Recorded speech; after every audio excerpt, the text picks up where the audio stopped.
أعوذ بالله من الشيطان الرجيم بسم الله الرحمن الرحیم السلام علیکم ورحمۃ اللہ وبرکاتہ۔ الحمدللہ آغاز کر رہے ہیں لیکچر نمبر 29 سپارہ ہے ہمارے دورہ قرآن پاک کا۔ آج اللہ کے حکم اس کی رحمت سے 29واں سپارہ، نام آپ ہمیشہ دیکھتے ہیں تبارک الذی، برکت والی ہے وہ ذات۔ اس سے ابتدا ہو رہی ہے، شروع اللہ کے نام سے جو بہت مہربان اور مستقل رحم فرمانے والا ہے۔ 29ویں سپارے میں جو صورتیں ہیں تھوڑا سا اس کا جائزہ لے لیتے ہیں، انشاءاللہ پھر اس پر بات کریں گے۔ پہلی سورہ 29ویں سپارے میں بہت ہی زیادہ معروف ہے اور الحمدللہ ہمارے ہاں بہت زیادہ اس کی تلاوت بھی کی جاتی ہے، سورہ ملک۔ اس کے بعد سورہ قلم، سورہ حاقہ، سورہ معارج، سورہ نور، سورہ جن، سورہ مزمل، سورہ مدثر، سورہ قیامہ، سورہ دہر اور سورہ مرسلات۔ یہ تمام سورتیں ہمارے 29 سپارے میں الحمدللہ موجود ہیں۔ اللہ سبحانہ وتعالیٰ کے پیارے احکام، بے شمار تعلیمات، عقائد، نظریات، حقائق، وہ سب ان صورتوں میں ہیں، اور اس کے ساتھ ساتھ ان کے فضائل بھی۔ جیسے بھی ہم نے بات کی سورہ ملک کی، تو ابتدا اسی سے کرتے ہیں، اور الحمدللہ ہمارے ہاں بہت زیادہ رغبت سے تلاوت بھی کی جاتی ہے۔ تو اس کے بارے میں یہ بتاتی چلوں کہ پورا قرآن پاک پہلے حرف سے لے کر آخری حرف تک، یا سورہ فاتحہ سے لے کر سورہ ناس تک 114 سورہ یہ بنتی ہیں، یعنی 114 صورتیں اس میں ہیں۔ سبھی بے پناہ اہم، بے پناہ فضائل والی، بے شمار احکامات والی، سبھی کو پڑھنا، سیکھنا، سمجھنا، اس پر عمل کرنا ہمارے لیے لازم ہے۔ لیکن چند صورتیں یا چند ایسی قرآنی آیات ہیں جن کے بارے میں فردر رسول اللہ صلی اللہ علیہ وسلم کی تعلیمات سے اس کی امپورٹنس، یا اس کے جس کو ہم کہتے ہیں فضائل، کہ یہ اس میں اسپیسیفک کیا بات تھی، وہ پتہ چلتی ہے۔ اور یہ بھی پتہ چلتا ہے کہ آپ صلی اللہ علیہ وسلم کی جو حیات مبارکہ سے مثالیں ملتی ہیں کہ کچھ صورتوں کو آپ زیادہ تلاوت فرماتے تھے، آپ کے معمولات میں جو روٹین تھا ڈیلی، اس میں وہ زیادہ شامل ہوا کرتی تھی، جن میں سورہ ملک عشاء کی نماز میں آپ صلی اللہ علیہ وسلم اکثر تلاوت فرمایا کرتے تھے۔ تو یہ خیال یہاں پر رکھنا، اور آپ صلی اللہ علیہ وسلم سے اس کی فضیلتیں بھی مروی ہیں۔ نبی کریم صلی اللہ علیہ وسلم کی حدیث مبارکہ ابن ماجہ میں، سنن ابو داؤد میں، ترمذی شریف میں موجود ہے کہ آپ صلی اللہ علیہ وسلم نے فرمایا، قرآن پاک میں 30 آیتیں ہیں، 30 ورسز، یہ سورہ ملک کی بات ہو رہی ہے۔ 30 آیات ہیں جو پڑھنے والے کے لیے سفارش کرتی ہیں، یہاں تک کہ اس کی مغفرت کر دی جاتی ہے۔ ایک بات اور بھی آپ کو کام کی بتاتی چلوں کہ جب بھی کسی چیز کی فضیلت کی بات ہو، قرآن کی کسی آیت مبارکہ کی، اللہ کے کسی نام کی، کسی سورہ کی، یا انبیاء علیہ السلام یا صحابہ کرام رضوان اللہ علیہ مجمعین، جو مبارک ہستیاں ہیں جن کا قرآن میں، حدیث مبارکہ میں تذکرہ ملتا ہے، ان کے فضائل، اگر یہاں ان کی کوئی اہمیت، ان کی کوئی عزت افزائی سے متعلق بات بتائی جا رہی ہو، تو وہاں اگر ریفرنس ضعیف بھی ہو، اگر سند حدیث کی ضعیف بھی ہو، تو اس صورت میں بھی اس کو اخذ کرنا، اس کو قبول کرنا، اس پر یقین کرنا اچھی بات ہے، مستحب عمل ہے۔ ہاں، حلال اور حرام یا گناہ اور ثواب کی جب بات ہوگی تو وہاں سالڈ ریفرنس ہونا چاہیے۔ وہاں اگر سند ویک ہے یا متن ویک ہے، یعنی دو چیزیں ہوتی ہیں نا حدیث مبارکہ میں بھی، ایک یہ کہ نریٹرز کون ہیں، کن سے وہ بات اخذ کی گئی ہے، کنہوں نے روایت کی ہے، کیا وہ سب قابل اعتبار تھے، اور اس میں بڑی ایک ڈیٹیل علوم ہوتے ہیں، اس کو کبھی ہم ڈسکس بھی کریں گے انشاءاللہ۔ ایک یہ ہوتا ہے کہ کیا واقعی آپ کو وہ جو ٹیکس ہے، جو کانٹینٹ ہے حدیث مبارکہ کا، جو اس میں مٹیریل ہے، کہ آپ کو وہ لگ رہا ہے کہ وہ اللہ اور اس کے نبی دینی تعلیمات کے مطابق ہے، اسے مطابقت رکھتا ہے، یا خدا نہ خواستہ اس میں کوئی غلط فہمی تو نہیں ہو گئی۔ تو یہ دونوں چیزیں دیکھی جاتی ہیں، لیکن جب بھی بات فضیلت کی ہوگی تو تب اتنا کانشیس ہونے کی ضرورت نہیں ہے، بلکہ یہ اچھی بات ہے کہ آپ، اب جیسے میں نے آپ سے کہا سورہ ملک کی فلاں فضیلت ہے، اب آپ کہیں کہ کہاں لکھا ہے، تو اس بات کی کوئی سینس نہیں ہے. قرآن کی تو ہر آیت ہی افضل ہے, ہر سورہ ہی محبوب ہے. اگر کسی ایک کو آپ نے زیادہ اچھا سمجھ لیا تو اس میں کوئی حرج نہیں ہے. تو لاجیکلی بھی اور شرعی اعتبار سے بھی کسی بھی شخصیت کی یا صورتوں کی فضیلت کے بارے میں آپ کو اس بارے میں زیادہ کانشیس ہونے کی ضرورت نہیں ہے کہ اوتھینٹک ریفرنس ہے کہ نہیں. ہاں, حلال اور حرام کے بارے میں احتیاط کرنے کی بہت ضرورت ہے, مگر یہ دیکھیے کہ ہمارے ہاں یہ رواج ہے کہ جو وفات پا جاتے ہیں لوگ, ان کی مغفرت کے لیے بھی سورہ ملک پڑھی جاتی ہے. اور سلسلے میں اور بھی بے شمار رسول اللہ صلی اللہ علیہ وسلم کی احادیث مبارکہ ہیں کہ قبر پر اگر سورہ ملک پڑھی جا رہی تھی یا سورہ یاسین پڑھی جا رہی تھی تو اللہ کے حبیب نے فرمایا کہ اہل قبر کو عذاب ہو رہا تھا, مگر جب تک یہ صورتیں تلاوت کرنے والے تلاوت کر رہے تھے تو ان کا عذاب موقوف کر دیا گیا تھا, یعنی وہ رک گیا تھا. خود بھی پڑھنا چاہیے اس نیت کے ساتھ, بجائے اس کے کہ ہم یہ امید لگائیں کہ ہمارے مرنے کے بعد کوئی ہماری قبر پہ جا کے پڑھے گا. مجھے تو ہمیشہ اس چیز کا ڈاؤٹ رہتا ہے کہ ہمارے مرنے کے بعد پتہ نہیں کوئی جائے گا کہ نہیں, پتہ نہیں کس فرقے کو جوائن کر لیں گے ہمارے گھر والے اور وہ کہیں گے یہ تو سب بدعتیں ہیں. تو بہتر یہی ہے کہ اپنی فکر خود کر لیں اور اپنے لیے زندگی میں بھی کثرت سے سورت کی تلاوت کرتے رہیں, اس سے محبت کریں اور اس نیت سے کہ یہ ہماری شفاعت کرے گی اور ہماری اس سورت کی برکت سے مغفرت انشاءاللہ کر دی جائے گی. سورہ ملک, اب اس کی ابتدا کرتے ہیں. سورہ ملک مکی سورتوں میں سے ہے اور قرآن پاک کی جو ترتیب ہے اس کے اعتبار سے 67 نمبر ہے, نزولی ترتیب کے اعتبار سے 76 نمبر اس کا بتایا جاتا ہے. اور اس سورت کی پہلی آیت میں ملک کا تذکرہ کیا گیا, یعنی اللہ کی شان تبارک الذی بیدہ الملک, کہ برکت والی ہے وہ ذات جس کے ہاتھ میں ساری سلطنت ہے, بادشاہت ہے. ملک ہم اردو میں بھی استعمال کرتے ہیں, ہمارا ملک. ملک کہتے ہیں بیسیکلی بادشاہت کو, اختیار کو, کنگڈم کو بھی آپ کہہ سکتے ہیں. تو سارا کا سارا اختیار اللہ کا ہے, یہی بات یہاں بتا دی گئی. اور اس حدیث مبارکہ کی فضیلت میں رسول اللہ صلی اللہ علیہ وسلم کی بے شمار تعلیمات بھی ہیں. مضامین اس کے کیا ہیں, کیا اس میں ایسی بات بتائی گئی ہے جس کی وجہ سے اس کی فضیلت ہے؟ یقینی طور پر اللہ سبحانہ تعالیٰ نے اس سورت کی ابتدا میں موت اور زندگی کی حکمت بیان فرمائی, یعنی جو اصل ہمارا کام ہے. اللہ تعالیٰ فرماتے الذی خلق الموت والحیات لیبلوکم ایکم احسن عملا, کہ اصل جو مقصد ہے زندگی کا, جس سے میں اور آپ اور بہت سارے لوگ شاید غافل ہوں, کیوں ہم پیدا ہوئے ہیں, کیوں اللہ تعالیٰ نے ہمیں تخلیق کیا ہے, کہ ہم ہمارے بچوں کو ہم کیا بتاتے ہیں کہ زندگی کا مقصد کیا ہے؟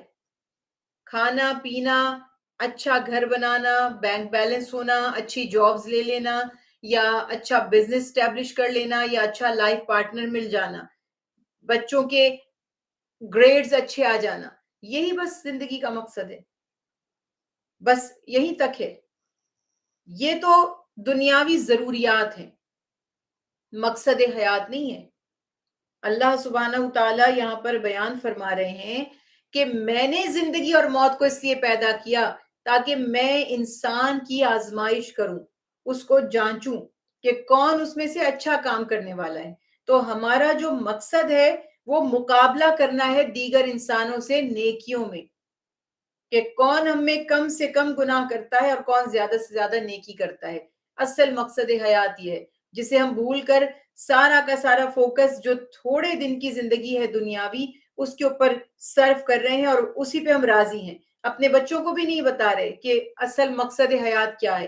چھوٹی عمر سے ہی ان کے دماغ میں وہ ڈرل کرنا پڑے گی آپ کو بات, تبھی جا کر بڑے ہونے کے بعد وہ ان باتوں پر ہمیشہ عمل درآمد کرتے رہیں گے. یہ حقیقت یہاں پر بیان کر دی گئی.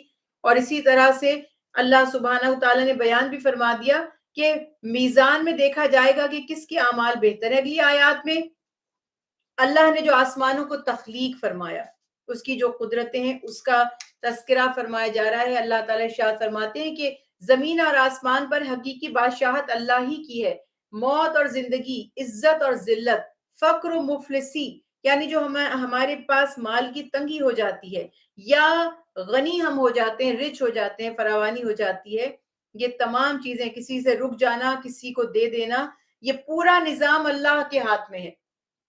اور ہمارے ہاں کیا باتیں مشہور ہوتی ہیں, کسی نے بندش کر دی ہے, بیمار رہ رہے, نظر لگی ہوئی ہے, یہ کوئی ایک بندے کا نظریہ ہو نا تو انسان سوچتا بھی ہے کہ ہاں بھائی ہو سکتا ہے اس کو نظر لگ گئی ہو.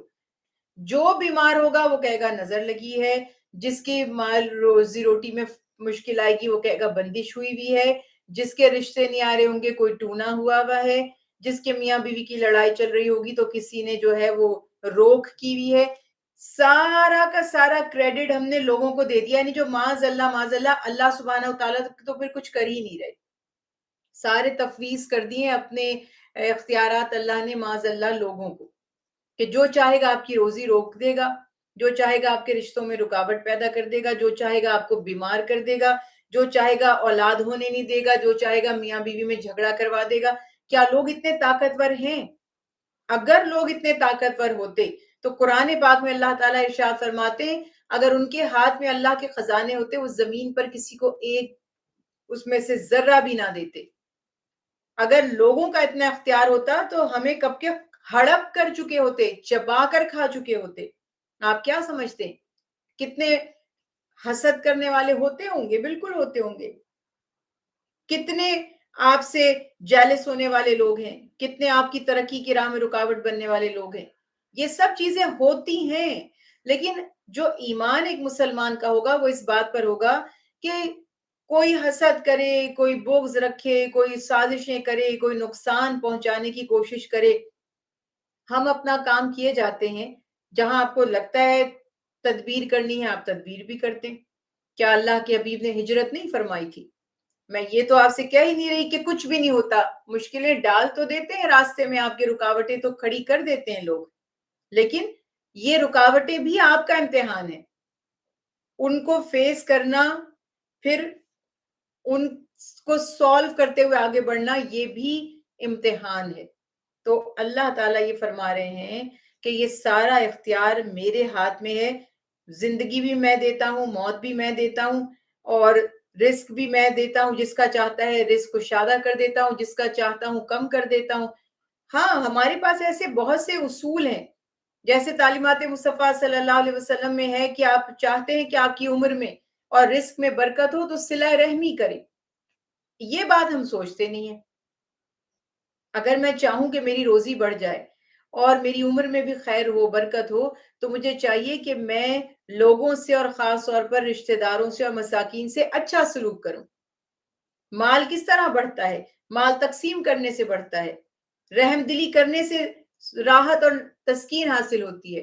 جو لوگوں کے کاموں میں لگ جاتا ہے اللہ تعالیٰ اپنے بندوں کو اور ملائکہ کو اس کے کاموں میں لگا دیتے ہیں. رولز تو سارے یہاں موجود ہیں، لیکن ہمارا مزاج ایسا بن چکا ہے کہ ہم اپنی بھی ساری کوتاہیوں اور اپنی جو مسٹیکس ہیں ان کا برڈن بھی لوگوں پر ہی پھینک دیتے ہیں. یہ اس نے کر دیا، وہ اس نے کر دیا، اور خود ریلیکس ہو کر بیٹھ جاتے ہیں کہ بس اب ہماری ذمہ داری پوری ہو گئی. تو جو قرآن کو دیکھیں، کیوں قرآن کو بار بار پڑھنے کا حکم ہے؟ یہی تو مصیبت ہے کہ ہم نے عربی میں پڑھا، اس کو سمجھا نہیں. اگر ایک شخص کیلکولیٹ کیجئے گا، ایک عام خاتون اب تک زندگی میں کتنی مرتبہ قرآن پاک ختم کر چکی ہوں گی، یعنی تکمیل قرآن، ختم قرآن وہ ہو چکا ہوگا، کتنی دفعہ ایک ایک سپارہ پڑھا ہوگا. لیکن یہ باتیں آپ کو تبھی پتہ چلتی ہیں جب آپ درس قرآن یا تفسیر سنتے ہیں، ترجمہ پڑھتے ہیں. اگر یہ باتیں ہم شروع سے سمجھ رہے ہوتے، جب سے ہم نے قرآن سیکھا، ہمارے ہاں الحمدللہ 2.5-3 سال کے بچے کو قاعدے میں بٹھا دیا جاتا ہے اور وہ نورانی قاعدہ پڑھنا شروع کر دیتا ہے. 5 سال کی عمر سے آلموسٹ پہلا سپارہ یا تیسرے سپارے سے اگر شروع کریں تو بچے شروع کر چکے ہوتے ہیں. 7 سال کی عمر میں بچے قرآن پاک پورا پڑھ چکے ہوتے ہیں. ایوریج بتا رہی ہوں، چلو آپ 8-9 سال لگا لیجئے. تو جب یہ قرآن پاک پڑھ لیں، ایک دفعہ عربی میں سیکھ لیں، پڑھنا آ جائے، تو اب ماں باپ کا کام ہے کہ ان کو ان کی زبان کی ٹرانسلیشن میں وہ قرآن پڑھوائیں. روزانہ جیسے قاری صاحب آتے ہیں یا آن لائن کلاسز لیتے ہیں، ان سے کہیے کہ آپ روز ایک رکوع اس کو پڑھائیں اور اس سے ٹرانسلیشن بھی سنیں. رفلی احکامات، کمپلیکیٹڈ مت کریں، اس کو سمپلی احکامات بتائیں. سوچیے اگر ہم یہ بچپن سے پڑھ رہے ہوتے اور ہم یہ سمجھ رہے ہوتے تو کیا ہمارے عقائد اتنے کمزور ہوتے؟ یہ ہر چیز تو اللہ نے قرآن پاک میں واضح کر کے لکھ دی. تو اللہ ارشاد فرماتے ہیں کہ فضاؤں میں اڑتے ہوئے پرندوں کو بھی اسی نے روکا ہوا ہے جو فضا میں وہ اڑ رہے ہیں. ہر کسی کو وہی روزی دیتا ہے, کوئی اور تقسیم نہیں کر سکتا روزی. تو بار بار یہی آیات, یہی احکامات اس صورت میں اللہ سبحانہ تعالیٰ نے دہرائے, اور اللہ تعالیٰ نے ارشاد فرما دیا اسی طرح سے اللہ کی نعمتیں ہیں, تخلیق ہے. تم زمین اور آسمان میں آنکھیں بلند کر کے دیکھو, ہر طرف تمہیں اپنے رب کی قدرت نظر آئے گی. اور پھر کفار اور جہنم کے محافظ کے درمیان جو مکالمہ ہوگا اس کا بھی یہاں پر تذکرہ کیا جا رہا ہے. اللہ سبحانہ تعالیٰ ارشاد فرماتے ہیں کہ جنہوں نے اللہ کا انکار کیا ان کے لیے عذاب, اور جنہوں نے اللہ کی ذات پر, آخرت کے دن پر ایمان رکھا, ان کے لیے یعنی ان مومنین کے لیے مغفرت اور بڑا اجر کثیر کا اللہ تعالیٰ نے وعدہ فرمایا. اور اللہ تعالیٰ ارشاد فرماتے ہیں دوزخ جوش مار رہی ہوگی, جو اہل دوزخ کے لیے ان کو بتایا جا رہا ہے, ایسے لگے گا کہ غصے کے مارے وہ پھٹ جائے گی, ایسی خوفناک آوازیں. کبھی اگر آپ نے سنا ہو آگ جلائی جاتی ہے لکڑیوں سے تو کتنی زور زور سے اس میں سے کبھی آوازیں پیدا ہوتی ہیں. تو اللہ تعالیٰ ارشاد فرماتے ہیں کہ غصے سے جوش مار رہی ہوگی, اس کو بھی غصہ آ رہا ہوگا ان لوگوں پر جو اللہ کے منکر تھے. اور اس دن جب عذاب کو دیکھیں گے تو ان کے چہرے بگڑ جائیں گے, اور ان سے کہہ دیا جائے گا یہی ہے وہ جسے تم طلب کرتے تھے. یعنی کافر تو مانتے ہی نہیں تھے نا کہ اللہ کا عذاب آئے گا, تو بتایا جا رہا ہے کہ یہی وہ عذاب ہے جسے تم طلب کرتے تھے. اسی طرح سے اللہ سبحانہ وتعالیٰ نے اس صورت میں اپنی قدرتیں اور نشانیاں بیان فرمائی, اور یہ بھی فرما دیا اس میں خاص طور پر آیت مبارکہ 23 میں, اللہ وہ ہے جس نے تمہیں پیدا کیا, تمہیں سننے, دیکھنے اور سمجھنے کی صلاحیتیں عطا کی, مگر کم بندے اللہ کی نعمتوں کا شکر ادا کرتے ہیں. واقعی, اور یہ اللہ کی ہی رحمت ہے, یہ اسی کا کرم ہے, اسی کا فضل ہے. ہم جیسے میں آپ سے روز بات کرتی ہوں کہ میں تو خدا نہ خواستہ کوئی میرا اختیار نہیں ہے لوگوں پر, نہ میرے کوئی ذاتی جیب سے کچھ جا رہا ہے, لیکن جب میں دیکھتی ہوں کہ لوگوں کو اللہ کھانے کو بھی دے رہا ہے, پینے کو بھی دے رہا ہے, ہر چیز عطا فرما رہا ہے, اللہ کی رحمت سے ہر چیز انہیں مل رہی ہے, پھر بھی وہ اللہ کو سجدہ نہیں کر رہے, پھر بھی وہ اللہ کا شکر ادا نہیں کر رہے, پھر بھی وہ اللہ سے ڈر نہیں رہے, اللہ کو راضی کرنے کی فکر نہیں کر رہے, تو دل چاہتا ہے کہ ان کی ساری مراد بند کر دی جائیں. جیسے مجھے وہ یاد آتا ہے ابراہیم علیہ السلام کبھی اکیلے کھانا نہیں کھاتے تھے, مہمان نواز تھے اور اکیلے دسترخوان پہ کبھی نہیں بیٹھتے تھے, کوئی نہ کوئی ان کے ساتھ ہوتا تھا. تو ایک دن کسی کو لے کر آئے, جب کھانا کھانے بیٹھے تو فرمایا اللہ کے نام سے, رحمان کے نام سے شروع کرو اور کھاؤ. اسے کہا کون رحمان, میں کسی رحمان کو نہیں مانتا. تو ابراہیم علیہ السلام ناراض ہوئے اس پر اور فرمایا اٹھو یہاں سے, جاؤ, میرا رحمان ہے جو کھلاتا ہے, یہ روزی اس کی دی ہوئی ہے, جب تم اس کو مانتے ہی نہیں ہو تو تم اس کے دیے ہوئے رزق میں سے کھا بھی نہیں سکتے. اٹھا دیا اسے. تو بتایا جاتا ہے کہ ابراہیم علیہ السلام سے اللہ سبحانہ وتعالیٰ نے کلام فرمایا کہ آپ نے کیوں آج اکیلے تنہا کھانا کھا لیا, اور آپ کے دسترخوان پر آج کوئی کیوں نہیں تھا؟ فرمایا اللہ آج آپ کا کوئی بندہ مجھے ملا ہی نہیں. فرمایا وہ جو بندہ میرا ملا تھا تمہیں, تو کہتے ہیں کہ وہ آپ کو مانتا نہیں تھا. ابراہیم علیہ السلام کہہ رہے ہیں اللہ سے, یا اللہ وہ تو آپ کو مانتا ہی نہیں تھا کہ آپ اس کے رب رحمان ہیں. تو اللہ سبحانہ وتعالیٰ نے فرمایا اے ابراہیم, کیا جو مجھے نہیں مانتا اسے کوئی اور خدا کھلاتا ہے؟ سبحان اللہ, یہ میرے رب کی شان ہے. وہی ہم کہہ رہے ہیں, ہمیں غصہ آنا شروع ہو جاتا ہے کہ انہیں کیوں کھلائے, تو شکر بھی نہیں کرتے. اور واقعی اگر ہمارے بس میں ہوتا ہم روک لیتے ان کا کھانا, مگر میرا رب ایسا نہیں کرتا, اور وہ جانتا ہے. اس کی رحمت دیکھیں, فرما رہے اللہ تعالیٰ بہت ہی کم ہے جو شکر کرتے ہیں. اللہ اکبر. یعنی کیا آپ ایسے بات کرتے ہیں کبھی؟ آپ اگر بہت سے لوگوں کو رمضان المبارک میں عیدی بھجواتے ہیں اور کہیں سے آپ کو ٹیکسٹ میسج نہیں آتا تھینک یو کا, تو کیا آپ مسکرا کر مجھے یہ بات بتائیں گے کہ میں 100 لوگوں کو عیدی بھجواتی ہوں, اس میں سے صرف 3 لوگ مجھے تھینکس کا ٹیکسٹ رپلائی کرتے ہیں اور کوئی تھینک یو بھی نہیں کہتا؟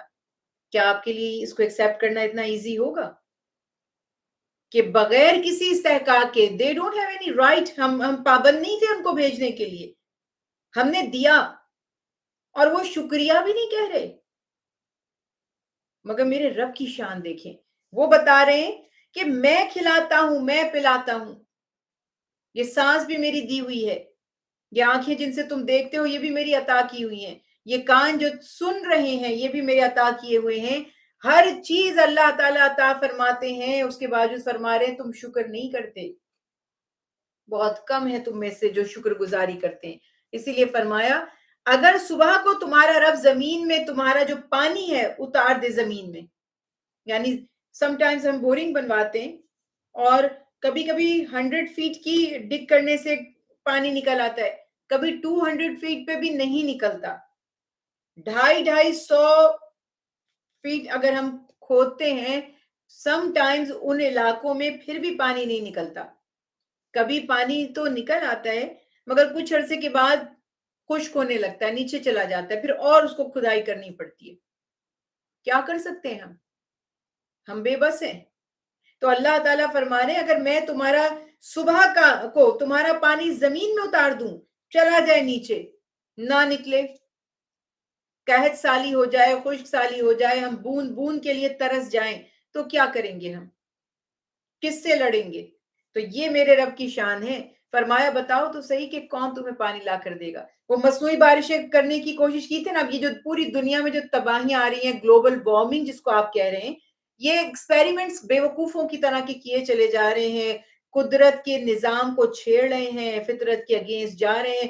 تو وہ سارا کا سارا ملبہ ہمارے انسانوں کے اوپر ہی گر رہا ہے. کبھی بارش برسانے کی کوشش, کبھی آرٹیفیشل زلزلے پیدا کرنے کی کوشش, کبھی کچھ تو کبھی کچھ. تو یہ معاملات یہاں پر ہیں کہ جو اللہ کا نظام ہے انسان ویسا نظام نہیں بنا سکتا, کبھی بھی ایسا نہیں کر سکتا. تو یہ یہاں پر تعلیمات فرما دی گئی. پھر سورہ قلم ہے اگلی سورہ, بسم اللہ الرحمن الرحیم. سورہ قلم بھی مکی صورتوں میں سے ہے. قرآن پاک میں 68 نمبر ہے اس کا, اور ابتدائی صورتوں میں سے آلموسٹ سمجھیے کہ سیکنڈ سورہ ہے. ریویلڈ اگر آپ دیکھتے ہیں نا کہ میسج جو تھا نزول کے اعتبار سے دوسری سورہ ہے قرآن پاک کی.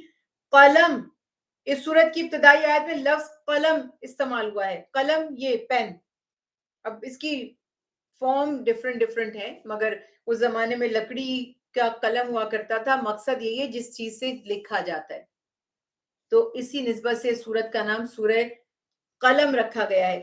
اور قلم کی عظمت اتنی زیادہ ہے کہ رسول اللہ صلی اللہ علیہ وسلم کی حدیث مبارکہ ہے, ابن عباس راوی ہیں, فرماتے ہیں کہ اللہ تعالیٰ نے سب سے پہلے جس چیز کو پیدا کیا وہ قلم تھا, اور پھر اسے حکم دیا لکھو. قلم نے پوچھا کیا لکھوں؟ فرمایا تقدیر لکھو. پھر قیامت تک جو کچھ ہونے والا تھا وہ لکھ دیا گیا. جو ہمارے ہاں قرآن پاک سے ہم پڑھتے ہیں نا لوح محفوظ, اس پہ لکھ دیا گیا ہے. اللہ کے علم میں ہے جو کچھ ہونا ہے, جو اب تک ہو چکا ہے, جو قیامت کے دن تک ہوگا, سب اللہ کے علم میں ہے. تو یہی کلام اللہ تعالیٰ نے یہاں پہ بیان فرما دیا کہ سب سے پہلے اللہ نے قلم اور دوات کو پیدا کیا اور لکھا. اور یہ دنیا بھر میں جو علوم پہنچتے ہیں, جو میسیجز پہنچتے ہیں, جو تحریریں, جو کتابیں, جو قرآن پاک, جو کلام ہم تک پہنچے, یہ قلم ہی کی برکت تھی, اس پین کے ذریعے ہی پہنچے.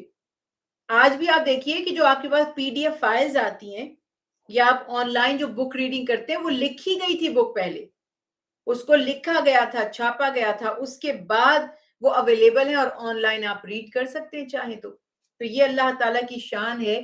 اور یہاں پہ یہ بیان فرما دی کہ سورت کے شروع میں اللہ نے قلم اور قضاء و قدر کے جو نوشتے ہیں ان کی قسم کھا کر فرمایا کہ کفار کے الزامات بے بنیاد ہیں. جو رسول اللہ صلی اللہ علیہ وسلم کی رسالت کا وہ انکار کرتے ہیں, اس سلسلے میں بھی بیان فرما دیا. آپ صلی اللہ علیہ وسلم کی قدر و منزلت, آپ صلی اللہ علیہ وسلم کا اخلاق بیان کر دیا اور دفاع کیا جو کفار اعتراضات کرتے تھے. کبھی معاذ اللہ آپ کو دیوانہ کہتے تھے, مجنون کہتے تھے, کبھی ساحر کہتے تھے, کبھی کچھ. اللہ تعالیٰ ارشاد فرماتے ہیں قسم کھا کر کہ بے شک آپ اپنے رب کے فضل سے آپ میں معاذ اللہ کسی طرح کی دیوانگی نہیں ہے. انبیاء پرفیکٹ ہوتے ہیں, یہ بات آپ کو زندگی بھر کام دے گی. جب آپ نبی کے اوپر ایمان کی بات کرتے ہیں تو آپ کو پتہ ہونا چاہیے نبیوں سے کوئی خطا, کوئی ہماری طرح کی چیزیں سرزد نہیں ہوتی, انبیاء سے غلطیاں نہیں ہوتی, انبیاء علیہ السلام سے گناہ نہیں ہوتے. انبیاء علیہ السلام میں یہ جو بھول گئے اور کئی روایات گھڑی جاتی ہیں، نماز پڑھ لیتے تھے، یاد نہیں ہوتا تھا کہ پڑھی ہے کہ نہیں پڑھی، استغفر اللہ معاذ اللہ. ہم کہتے ہیں دنیا گستاخی کر رہی ہے، جتنے بڑے خود ہم گستاخ ہیں کہ نبی کو آپ نے مذاق سمجھا ہوا ہے. انبیاء ایسے ہوتے ہیں، معاذ اللہ وہ دیوانگی کی کیفیت ہو جاتی ہے. کوئی کام کیا اور یاد نہیں رہا کہ کیا ہے کہ نہیں، کھانا کھایا اور یاد نہیں رہا کہ کھایا ہے کہ نہیں، استغفر اللہ.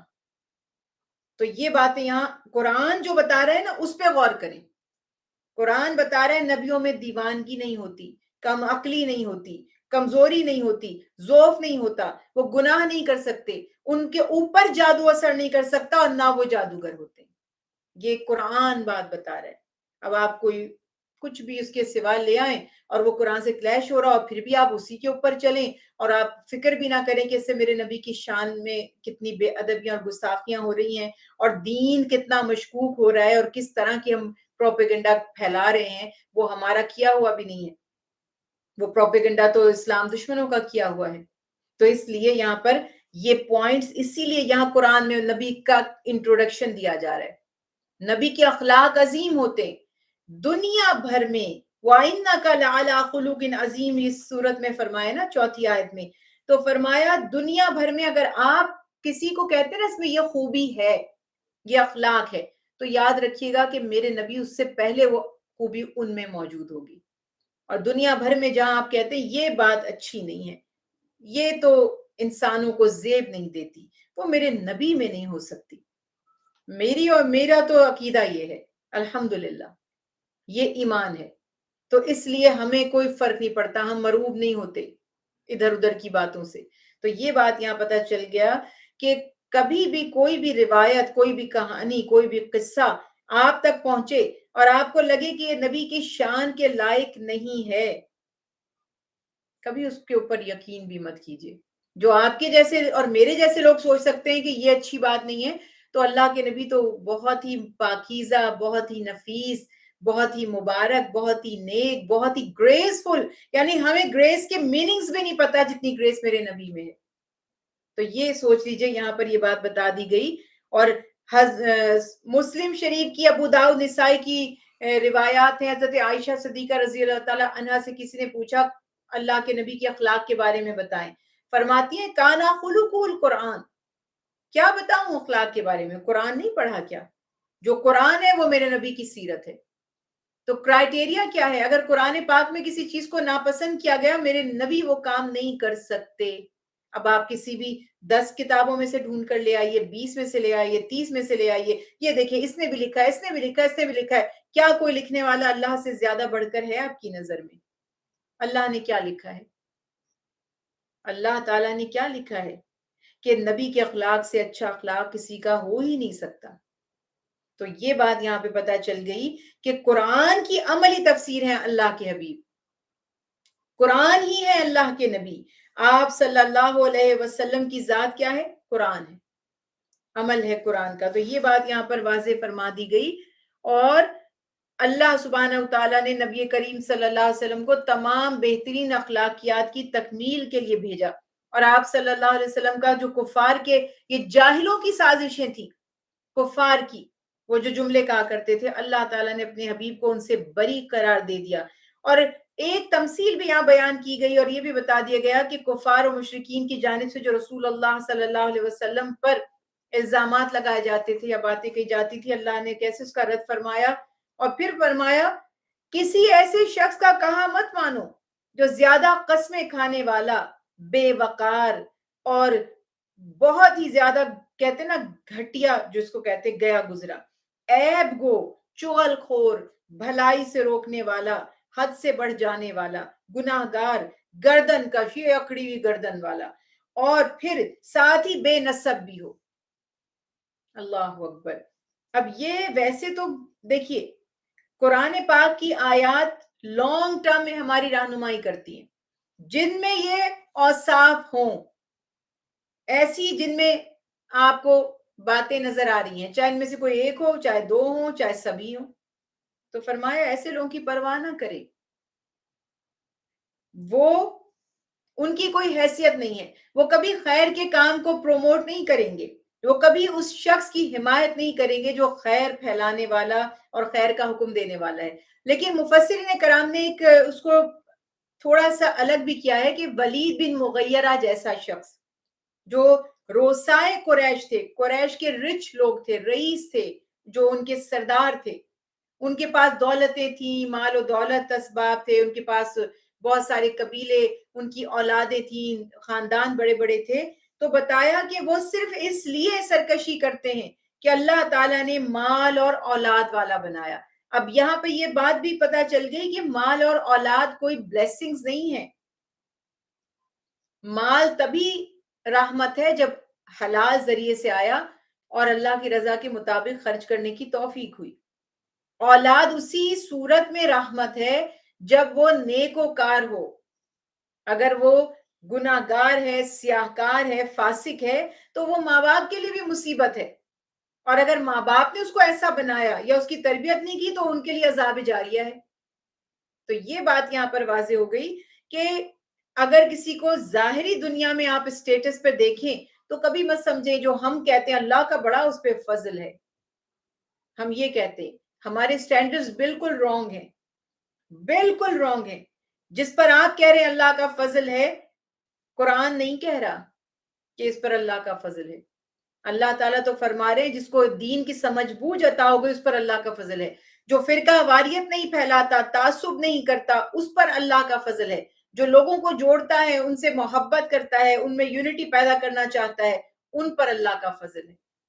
جو اللہ اور اس کے نبی سے محبت کرتے ہیں، قناعت کرتے ہیں، توکل کرتے ہیں، ان پر اللہ کا فضل ہے. جنہیں صبر کی توفیق نصیب ہو جاتی ہے ان پر اللہ کا فضل ہے. تو آپ دیکھیں، جج کریں، لوگوں کو اپنے آس پاس دیکھیں کہ کس پر اللہ کا فضل ہے. ڈھونڈ کے ایک لسٹ بنا لیجئے آپ، تاکہ آپ کی دل و دماغ میں یہ کانسیپٹس کلیئر ہو جائیں کہ اصل میں اللہ تعالیٰ نے کس کو بتایا کہ وہ فضل والے. ورنہ یہ ان سرکشوں، اور آپ کو پتا ہے فرعون کی آرمی کتنی تھی؟ فرعون کے لاکھوں فوجی تھے جو غرق ہوئے تھے جب موسیٰ علیہ السلام کا تعاقب وہ کر رہے تھے. کیا فائدہ ہوا؟ چند بنی اسرائیل اور باقی لاکھوں کی فوج فرعون کی، کون بچا اور کون غرق ہوا؟ ہر چیز ہماری بالکل سامنے ہے. اور قرآن نصیحت ہے، اس کو نصیحت سمجھ کے پڑھیں. یعنی قرآن کو میں جو بار بار عرض کرتی ہوں آپ سے، قرآن پڑھنے بیٹھے تو یہ مت سوچیں ثواب ملے گا پڑھنا ہے، یہ مت سوچیں. یہ سوچیں کیا بتایا جا رہا ہے، مجھے دیکھنا ہے، مجھے جاننا ہے کیا بتایا جا رہا ہے. اللہ تعالیٰ مجھ سے کیا بات فرما رہے ہیں، کیا کلام کر رہے ہیں مجھ سے، مجھے کیا حکم دے رہے ہیں، کیا نصیحت مجھے کی جا رہی ہے. اس طرح اس کو پڑھیں گے تو ہر چیز آپ کے سامنے آ جائے گی. اس کے بعد یہاں پہ ایک مثال دی گئی ہے، اصحاب الجنہ، باغ جنہ، جنت باغ کو بھی کہتے ہیں. تو قرآن پاک میں جنت دو معنوں میں استعمال ہوئی ہے. ایک تو جو جنت مرنے کے بعد نصیب ہوگی، جیسے جنت اور دوزخ والا مقام، اور ایک باغ، باغ کو بھی کہا جاتا ہے. تو یہاں پہ وہ باغ جو ہے یہ جنت ہیون مراد نہیں ہے. اور یہاں پر جو مراد ہے وہ کیا بتایا جا رہا ہے کہ ایک مشہور قصہ تھا عربوں میں. یہ باغ یمن کے قریب تھا اور اس کا جو اصل مالک تھا وہ کیا کرتا تھا کہ جب فصل تیار ہوتی تھی تو اس میں سے بہت زیادہ غریبوں کو سخاوت کرتا تھا، اس میں سے ان میں تقسیم کرتا تھا، خیرات کرتا تھا.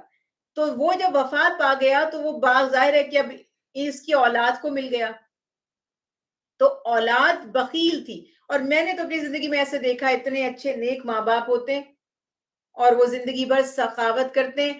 جب ان کی اولادیں ان کی گدی سنبھال لیتی ہیں، ان کی جائیداد، تو وہ ایک سوئی بھی کسی کو نہیں دیتی. بالکل ایسا ہم نے دیکھا ہے. یعنی اتنی نااہل اولادیں کہ خود تو توفیق نہیں ہوتی، جو ماں باپ کی بچی جائیداد ہے اس میں سے بھی وہ خرچ نہیں کرتے. تو یہ یہاں پر واقعہ بتایا گیا کہ اس کی اولاد جب باغ کی وارث بنی تو انہوں نے کہا کہ جیسے ہم کہتے ہیں مہنگائی بہت ہو گئی ہے، خرچے بہت بڑھ گئے ہیں اور یہ سارے معاملات ہیں. تو انہوں نے ایک تدبیر کی، چالاکی کی کہ کسی طرح اوائڈ کریں کہ مساکین کو، غریبوں کو پتہ ہی نہ چلے اور ہم کسی کو کچھ نہ دیں. اور یہ پلان کر کے انہوں نے کہ فصل جب تیار ہوگی تو فصل لے کر آ جائیں گے اور کسی غریب کے آنے سے پہلے پہلے سارا پھل لے کر چلے جائیں گے. بدنیتی کی یہ جو کہتے ہیں نا کہ پھر ویسی ہی اللہ تعالیٰ کے ہاں جزا یا سزا بھی کیا ہوتی ہے، جیسی نیت ہوتی ہے کہ جب وہ اپنے باغ پہنچے تو ان کا باغ ختم ہو چکا تھا، بالکل پورا کا پورا نہیں، وہ جو کہتے ہیں نا اکیلے کھا جائیں گے، وہ انہیں نصیب نہیں ہوا۔ شیئرنگ از کیئرنگ تو چھوٹے بچوں کو بتاتے ہیں نرسری میں، نرسری میں یہ مونٹیسری میں بتاتے ہیں، تو ہم بھول جاتے ہیں، ہم سمجھتے ہیں بس یہ مونٹیسری کا ہی سلیبس تھا، 2 جملے سکھانے شیئرنگ از کیئرنگ، اس کے بعد بھول جانا ہے۔ یہ آزما کر دیکھ لیں، اس کو اپنی عادت بنا لیں کہ جب آپ شیئر کرتے ہیں، اور یہ میں اس لیے نہیں کہہ رہی کہ میں آپ کو تلقین کر رہی ہوں، یہ میں آپ کو اپنی آبزرویشن، اپنا زندگی کا ایکسپیرینس بتا رہی ہوں کہ جو شیئر کرتے ہیں ان کا مال بڑھتا ہے اور ان کو سکون نصیب ہوتا ہے، وہ خوش رہتے ہیں، ان کے اندر وہ ہرس، وہ لالچ، وہ گریڈ پیدا نہیں ہوتی، انہیں ٹینشن نہیں ہوتی کہ اوہو ہو مال ختم ہو جائے گا، میرا کیا بنے گا، میں کھاؤں گا کہاں سے، پیوں گا کہاں سے۔ یہ بات یہاں بتائی جا رہی ہے کہ جو چاہتے ہیں نا ہم اکیلے ہی کھا جائیں تو انہیں اکیلے بھی نصیب نہیں ہوتا۔ تو یہ بات یہاں واضح ہو گئی، لوگوں کے لیے عبرت بنا دیا گیا کہ تم اپنی، جو تمہیں اگر اللہ نے غنی کیا تھا تو یہ بھی تو سوچو نا، اللہ نے مجھے کیوں دیا، اسے کیوں نہیں دے دیا، اسے مانگنے والا کیوں بنا دیا، وہ میرے سامنے ہاتھ کیوں پھیلا رہا ہے، میں بھی تو وہاں ہو سکتی تھی لیکن وہ میرے سامنے ہے۔ تو اب دیکھیں میرا امتحان کیا ہے، میرا امتحان یہ ہے کہ اللہ نے مجھے دیا، اس کا حصہ میرے مال میں ڈال دیا، تم شیئر کرو، تو اب ہم دیں گے۔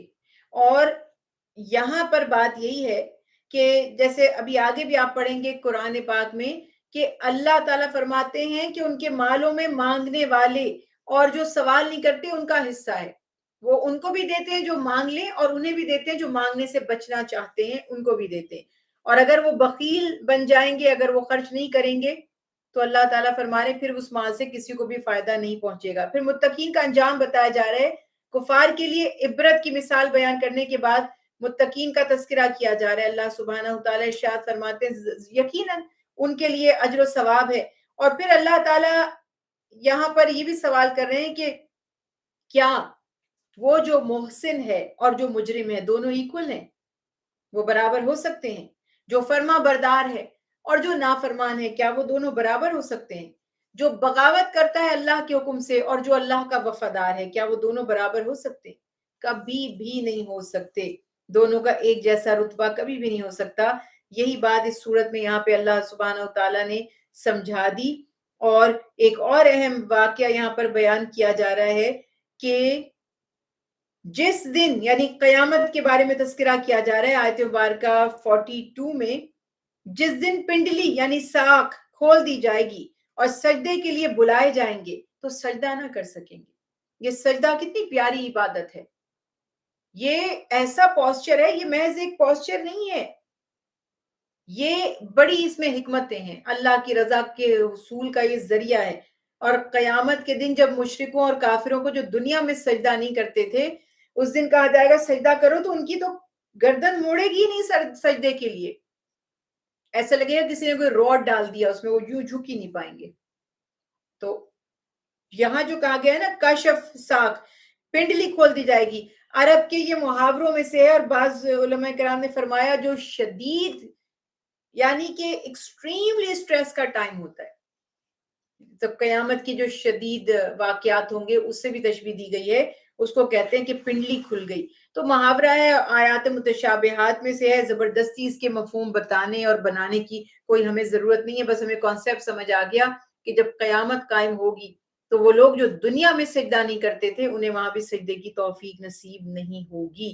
اور آخر میں اللہ سبحانہ وتعالیٰ نے اپنے پیارے حبیب کو مشرکین جو ایذا پہنچاتے ہیں اس پہ صبر کی تلقین کی، اور یہاں ہمیں بھی سبق مل گیا کہ جب آپ حق کے راستے پر چلیں گے تو دشواریاں آپ کے سامنے آئیں گی اور آپ کو ان کا سامنا کرنا پڑے گا، لوگ آپ کے مخالف بن جائیں گے، لوگ آپ کے فرنٹ پر آپ سے آ کر آپ کو تنگ کریں گے، آپ کے کام میں رکاوٹیں ڈالیں گے، مگر آپ نے کیا کرنا ہے؟ صبر سے اپنے راستے پر چلتے رہنا ہے، دل برداشتہ ہو کر حق کے راستے کو چھوڑنا نہیں ہے۔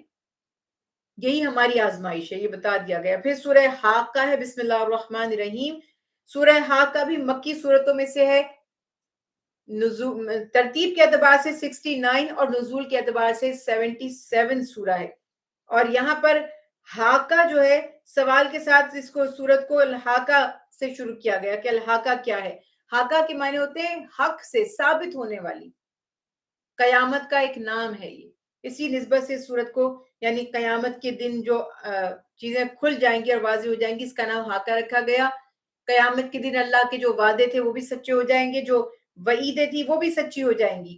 تو یہ یہاں پر واضح ہو گیا اور اس کا تذکرہ کیا جا رہا ہے.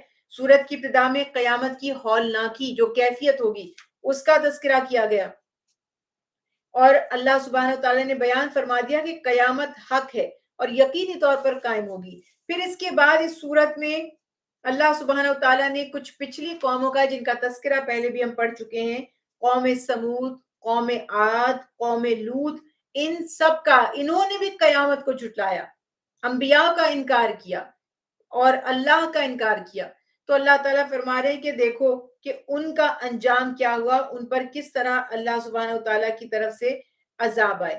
پھر اس کے ساتھ ساتھ یہاں پر یہ بھی بتایا جا رہا ہے کہ قیامت جب قائم ہوگی سور پھونکا جائے گا, زمین اور پہاڑوں کو اٹھا لیا جائے گا, اور پھر یہاں پر بتایا جا رہا ہے کہ پہاڑ ریزہ ریزہ ہو جائیں گے, جیسے کہ سافٹ جو ہوتی ہے نا سینڈ, اس سے بھی زیادہ باریک ہو جائیں گے, اور آسمان پھٹ جائے گا. اور پھر بتایا جا رہا ہے کہ فرشتے اللہ کے عرش کو اٹھائے ہوئے ہوں گے. یہ ساری کیفیات ہیں قیامت سے پہلے کی, اور یقینی طور پر جو آنکھوں سے مشاہدہ ہوگا وہ بالکل واضح ہے. سور پھونکا جائے گا, آسمان بھی پھٹ جائے گا, فرشتے نازل ہوں گے اور انسانوں کا احاطہ کیے ہوئے ہوں گے. جب قیامت قائم ہوگی تو انسانوں کو اللہ کے حضور پیش کیا جائے گا اس وقت, یہ بھی یہاں پر تذکرہ کر دیا گیا. اور کیا ہوگا کہ اس دن لوگ دو گروہوں میں تقسیم ہو جائیں گے, ایک نیک بخت لوگ ہوں گے اور ایک اشقیاء بدبخت لوگ ہوں گے. نیک وہ ہوں گے جنہوں نے اللہ کے نبیوں کی تعلیمات کو سنا, اس پر ایمان لائے, اللہ پر ایمان لائے, یوم آخرت کی تیاری کی, اللہ کی فرما برداری کی, تو ان کے نامہ اعمال دائیں ہاتھ میں دیے جائیں گے, اور وہ فخر اور خوشی سے لوگوں کو دکھائیں گے کہ دیکھو ہمارے اللہ نے ہماری عبادتوں کو قبول فرمایا, ہماری کوشش کامیاب ہوئی. جیسے ہم کہتے ہیں نا میں پاس ہو گئی, میں نے کوالیفائی کر لیا, اس طرح سب کو دکھائیں گے. اور جو گناہگار ہوں گے, جو اللہ اور اس کے انبیاء کو مانتے ہی نہیں تھے, جھٹلاتے تھے, یوم آخرت پر یقین نہیں رکھتے تھے, ان کا اعمال نامہ ان کے الٹے ہاتھ میں بائیں ہاتھ میں دیا جائے گا, اور وہ بڑی ہی حسرت سے کہیں گے, بڑا ہی ان کو افسوس ہوگا, ریگریٹ کر رہے ہوں گے اور کہیں گے ہائے کاش مجھے میری کتاب دی ہی نہ جاتی, کاش میں جانتا ہی نہ کہ حساب کیا ہے. یعنی اب وہ یہ بس تڑپ رہے کہ کاش یہ دن نہ آیا ہوتا, کاش موت میرا خاتمہ ہی کر دیتی, کیوں میں دوبارہ زندہ ہو گیا, ختم ہو جاتا, میرے مال نے بھی مجھے کچھ فائدہ نہ پہنچایا, اور میرا سارا زور میرا غلبہ آج جاتا رہا. پھر انہیں جہنم میں ڈال دیا جائے گا. یعنی اب اتنے سارے ڈائلاگز کا کوئی فائدہ نہیں, یہ جو ریئلائزیشن ہو رہا ہے اب اس کا کوئی فائدہ نہیں, دنیا میں ہی ہو جاتا. دیکھیں یہ ہے وہ جو بات ہم کر رہے ہیں نا, بدبخت انسان وہ ہے جس کی رسی دراز ہو جاتی ہے اور اس کو پلٹنے کی توفیق ہی نہیں ہوتی, وہ ظلم میں, زیادتی میں, گناہوں میں فارورڈ ہی ہوتا ہے, وہ واپس نہیں آتا. اور جب رسی دراز ہو جاتی ہے تو وہ یہ سمجھ بھی نہیں پاتا کہ اللہ تعالیٰ کی پکڑ ایک نہ ایک دن تو ہونی ہی ہے. تو یہ بتا دیا گیا کہ اس دن وہ بد نصیب لوگ جب یہ باتیں کریں گے تو کچھ بھی نہیں کہا جائے گا, جہنم میں پھینکو ان کو, ان کا ٹھکانہ یہی ہے. اور اللہ تعالیٰ نے جو بدبخت لوگ ہیں, اشقیاء جو ہیں, جو بدقسمت لوگ ہیں, ان کی دو یہاں پر علامتیں بتائی ہیں. پہلی علامت تو یہ ہے کہ وہ اللہ پر ایمان نہیں رکھتے, اور دوسری یہ کہ وہ مساکین کو کھانا کھلانے کی ترغیب نہیں دیتے. اب آپ یہاں پہ دیکھیں کہ بیچ میں یہ ساری صورتیں کتنی, اور بھی تو نیکیاں ہیں نا, کہا جاتا وہ تہجد میں اٹھتے نہیں ہیں, اور بھی تو ہزاروں عبادات ہیں. اللہ تعالیٰ فرما رہے ہیں ایک تو یہ کہ اللہ پہ ایمان ہے. اچھا مسکین کو کھانا کھلاتا کون ہے, لوگوں پر صدقہ خیرات کرتا کون ہے, اس کے اوپر بھی کبھی آپ نے تفصیل سے سوچا ہے؟ جس کو اللہ پر ایمان ہوتا ہے, جسے آخرت پر یقین ہوتا ہے, ورنہ کیوں میں اپنا پیسہ خرچ کروں, آج تو میں دیکھ رہی ہوں کہ جو مہنگائی کا عالم ہے, انسان اگر سیلفش بن جائے, بھائی ہم اتنے لوگوں کو کھانا کھلاتے تھے, اتنی ہم غربا میں افطار تقسیم کرتے تھے, نہیں نہیں نہیں, بہت مہنگی ہو گئی ہے, چھوڑو رہنے دو, کیا ضرورت ہے, کیا ضرورت ہے. لیکن آپ خرچ کرتے ہیں, کیوں کرتے ہیں؟ کیونکہ اللہ کا حکم ہے. کیوں کرتے ہیں؟ کیونکہ اللہ راضی ہوں گے. کیوں؟ کیونکہ اللہ اس کے ذریعے ہمارے گناہ بخش دیں گے, اللہ تعالیٰ ان کی دعاؤں سے ہم پر رحم کر دیں گے جو مساکین ہیں. لیکن مساکین جو محتاج ہے, جو ضرورت مند ہے, جو حیا سے کسی سے سوال نہیں کرتے, گو کہ وہ ضرورت مند ہیں لیکن ان کی حیا ان کو مانگنے سے روک رہی ہے. تو قرآن میں یہ نہیں کہ سارے جو ہٹے کٹے بیٹھ گئے کھانے کے لیے, باہر آپ نکلتے ہیں, آپ کا نکلنا مشکل ہو جاتا ہے. اب وہ ایک بچہ کھڑا ہوا ہے, مجھے, میں پاؤں میں چپل نہیں ہے, مجھے چپل دلا دیں. اچھا, وہ خریدنے کے لیے ہم گئے, کچھ سلسلے میں جو کام کاج کر رہے ہیں, جوتے لینے کے لیے گئے, چپل دلوا دیں گے, وہ پھر کہیں چھوڑ کر آ جائے گا, پھر ننگے پاؤں کے کھڑا ہو جائے گا, کسی اور سے کہے گا مجھے چپل دلوا دو, پھر اور وہ بیچ دے گا اس کو واپس. مجھے بتائیے, لوگوں کے جذبات سے کھیل رہے ہیں. اسے پتا ہے پیسے مانگوں گا تو پتہ نہیں دیں گے یا نہیں, زیادہ سے زیادہ 10 روپے دے دیں گے, 20 روپے دے دیں گے. اب چپل آ رہی ہے 500 روپے کی, بہت مشکل ہے نیکی کرنا. تو آپ کو اپنی آنکھیں کھولنی پڑتی ہیں کہ وہ مساکین جو یہاں سڑک پہ نہیں کھڑے ہوئے, لائن بنائے, ایک کو دیا, پیچھے 15 اور پورا گروپ تھا, وہ 15 اور لائن سے کھڑے ہو گئے کہ اس کو دلوائیے, مجھے کیوں نہیں دلوائی. تو معاملات یہاں پہ بڑے سنگین ہیں, اور قرآن آپ کو مساکین کی تلقین کر رہا ہے. یہ جن کے لیے, جن کو کھلانا بہت بڑی نیکی ہے نا, وہ مساکین ہیں, وہ جو سوال نہیں کرتے. حدیث رسول اللہ صلی اللہ علیہ وسلم ہے, مسکین وہ نہیں ہے جسے 1 کھجور یا 2 کھجوریں تمہارے دروازے سے پھیر دیں, بلکہ مسکین وہ ہے جو لوگوں سے سوال نہیں کرتا عزت نفس کی وجہ سے, جو در در پہ جاتے ہیں, ہر کسی سے مانگتے ہیں, وہ مسکین نہیں ہیں. تو یہ بات یہاں بتائی کہ یہ اتنی بڑی نیکی ہے مسکین کو کھلانا, اور کیوں نہ ہو. امیجن کریں, اپنے اوپر رکھ کے سوچ لیں کہ میرے پاس کھانے کے لیے کچھ نہیں ہے, اور میں بہت عزت دار ہوں, مجھے لوگ, میرا بڑا ایک نام ہے اور لوگ مجھے, میری عزت کرتے. اب میں کس منہ سے کہوں کہ میرے گھر میں آج فاقہ ہوا ہے, کھانے کوئی نہیں ہے, کسی سے نہیں مانگوں گی.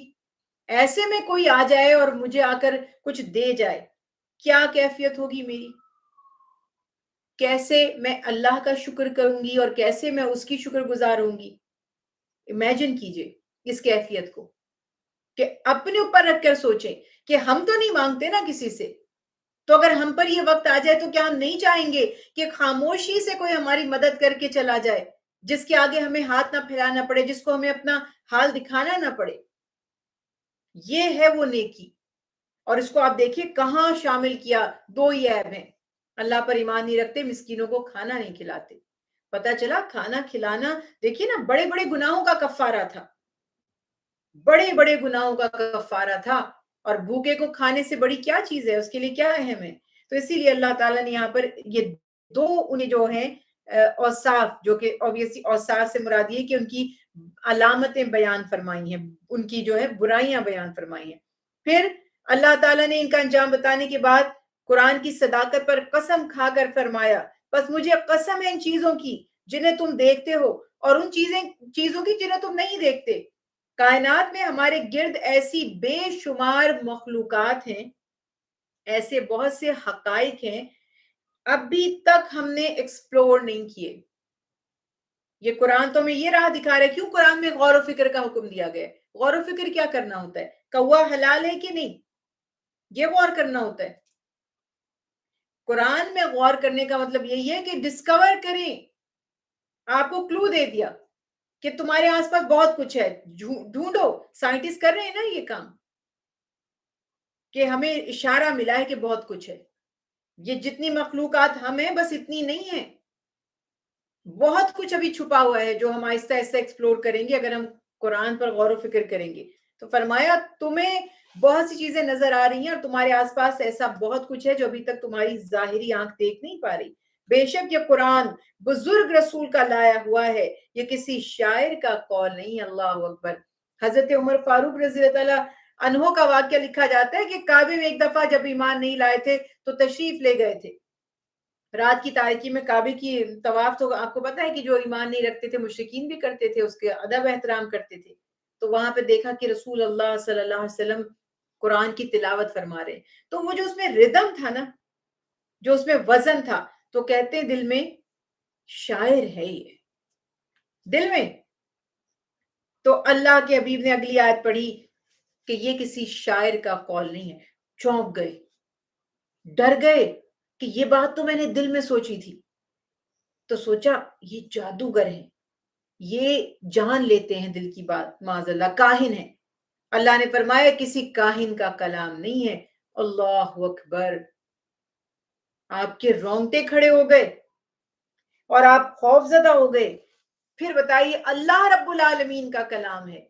تو یہ وہ واقعہ تھا جس نے حضرت عمر فاروق رضی اللہ تعالیٰ عنہ کو بالکل کہتے نا ایک دم سے, وہ کہتے نا دل بالکل فلیٹ ہو گیا, بس یقین آ گیا, اپنی آنکھوں سے دیکھا, آزما لیا کہ جو کچھ میرے دل میں باتیں آ رہی ہیں ان کو اس کی خبر ہوتی جا رہی ہے. تو معاذ اللہ, اللہ نے فرمایا یہ میرے نبی جادوگر نہیں ہے, نہ یہ پوئٹری ہے, یہ شاعری نہیں ہے. قرآن یہ اللہ کا کلام ہے جو رب العالمین ہے, اور یہ بزرگ رسول ہیں جن پر یہ نازل کیا گیا. لیکن بہت کم ہی تم نصیحت قبول کرتے ہو. یہ تو رب العالمین کا اتارا ہوا ہے. وہی والی بات ہے پھر کہ ہم نصیحت نہیں سنتے اور سمجھتے نہیں ہیں. پھر سورہ معارج ہے, بسم اللہ الرحمن الرحیم. سورۃ المعارج نزولی ترتیب کے اعتبار سے 77 ہے, اور قرآن پاک کی جو مصحف کی جو ترتیب ہے اس سے 70 سورہ ہے. اور اس سورت کی آیت نمبر 3 میں معارج کا لفظ استعمال کیا گیا, یعنی وہ بتا دیا گیا نا کہ درجات, معارج عروج کو کہتے ہیں درجات کو. تو درجات سے مراد آسمان مراد لیے گئے ہیں. خدا صاحب درجات کی طرف سے یہ قرآن نازل ہوا.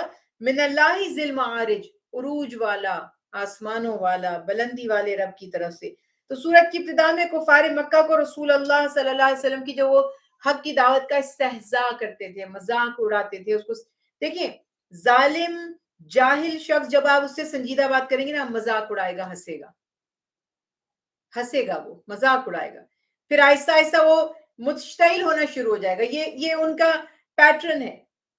پہلے ہنسیں گے, پہلے وہ اس کو مذاق میں اڑانے کی کوشش کریں گے. پھر بھی اگر آپ حق پر قائم رہے تو وہ ہائپر ہونا شروع ہو جائیں گے. پھر وہ آپ سے بد زبانی کریں گے, پھر وہ ہاتھا پائی تک آ جائیں گے, پھر وہ قتل و قتال تک بھی آ جائیں گے. تو یہ یہاں پر بتا دیا گیا کہ وہ رسول اللہ صلی اللہ علیہ وسلم کی دعوت کا, آپ صلی اللہ علیہ وسلم کی رسالت کا انکار کر رہے ہیں. سورت کے شروع میں قیامت کا بھی تذکرہ کیا گیا. حشر کا ایک دن 50,000 سال کے برابر ہوگا. اللہ اکبر. اب مجھے تھوڑا سا یہاں ایکسپلین کرنا ہے کہ جس زندگی کی میں اور آپ فکر کریں, دیکھیں یہ دین نہیں کہہ رہا کہ آپ گوشہ نشین ہو جائیں اور آپ جو ہے نا وہ کوئی رلی اوڑھ کے بیٹھ جائیں, یا آپ پھٹے ہوئے کپڑے پہن کر جنگلوں میں نکل جائیں. نارمل رہیں, اچھا کھائیں پیئیں, سکون سے رہیں, خوش رہیں, لیکن اپنی ذمہ داری کو سمجھیں کہ مجھے سفر کرنا ہے. جیسے آپ ویٹنگ روم میں بیٹھتے ہیں, ریلیکس کرتے ہیں نا. اکثر جب آپ کے لے اوور ٹائم زیادہ ہوتا ہے, کئی ایئرپورٹس پہ وہ سیٹس ایسی لگی ہوتی ہیں لانگ, وہ سیٹس اکثر لوگ سو جاتے ہیں وہاں پہ. سو جائیں مگر محتاط رہیں, سوتے ہی نہ رہ جائیں. کہیں انتظام کر کے سوتے ہیں نا بندہ, الارم وغیرہ لگاتا ہے, کچھ بندوبست کرتا ہے کہ کہیں یہ نہ ہو کہ میں یہاں سوتا ہی رہ جاؤں اور میری جو کنیکٹنگ فلائٹ ہے وہ نکل جائے. تو کہنے کا مقصد ہے اس میں یہ بھی نہیں کہ پھنسی ہو کر آپ بیٹھے ہی رہیں 6 گھنٹے کہ نہیں میری آنکھ لگ گئی تو میری فلائٹ نہ نکل جائے. کچھ انتظام اپنا ایسا کریں کہ غافل نہ ہو اور آپ ریلیکس ہو جائیں. تو بات یہ ہے کہ اللہ سبحانہ وتعالی, اللہ کے حبیب تو فرما رہے ہیں کہ حشر کا ایک دن دنیا سے کمپیئر کر کے بتایا جا رہا ہے.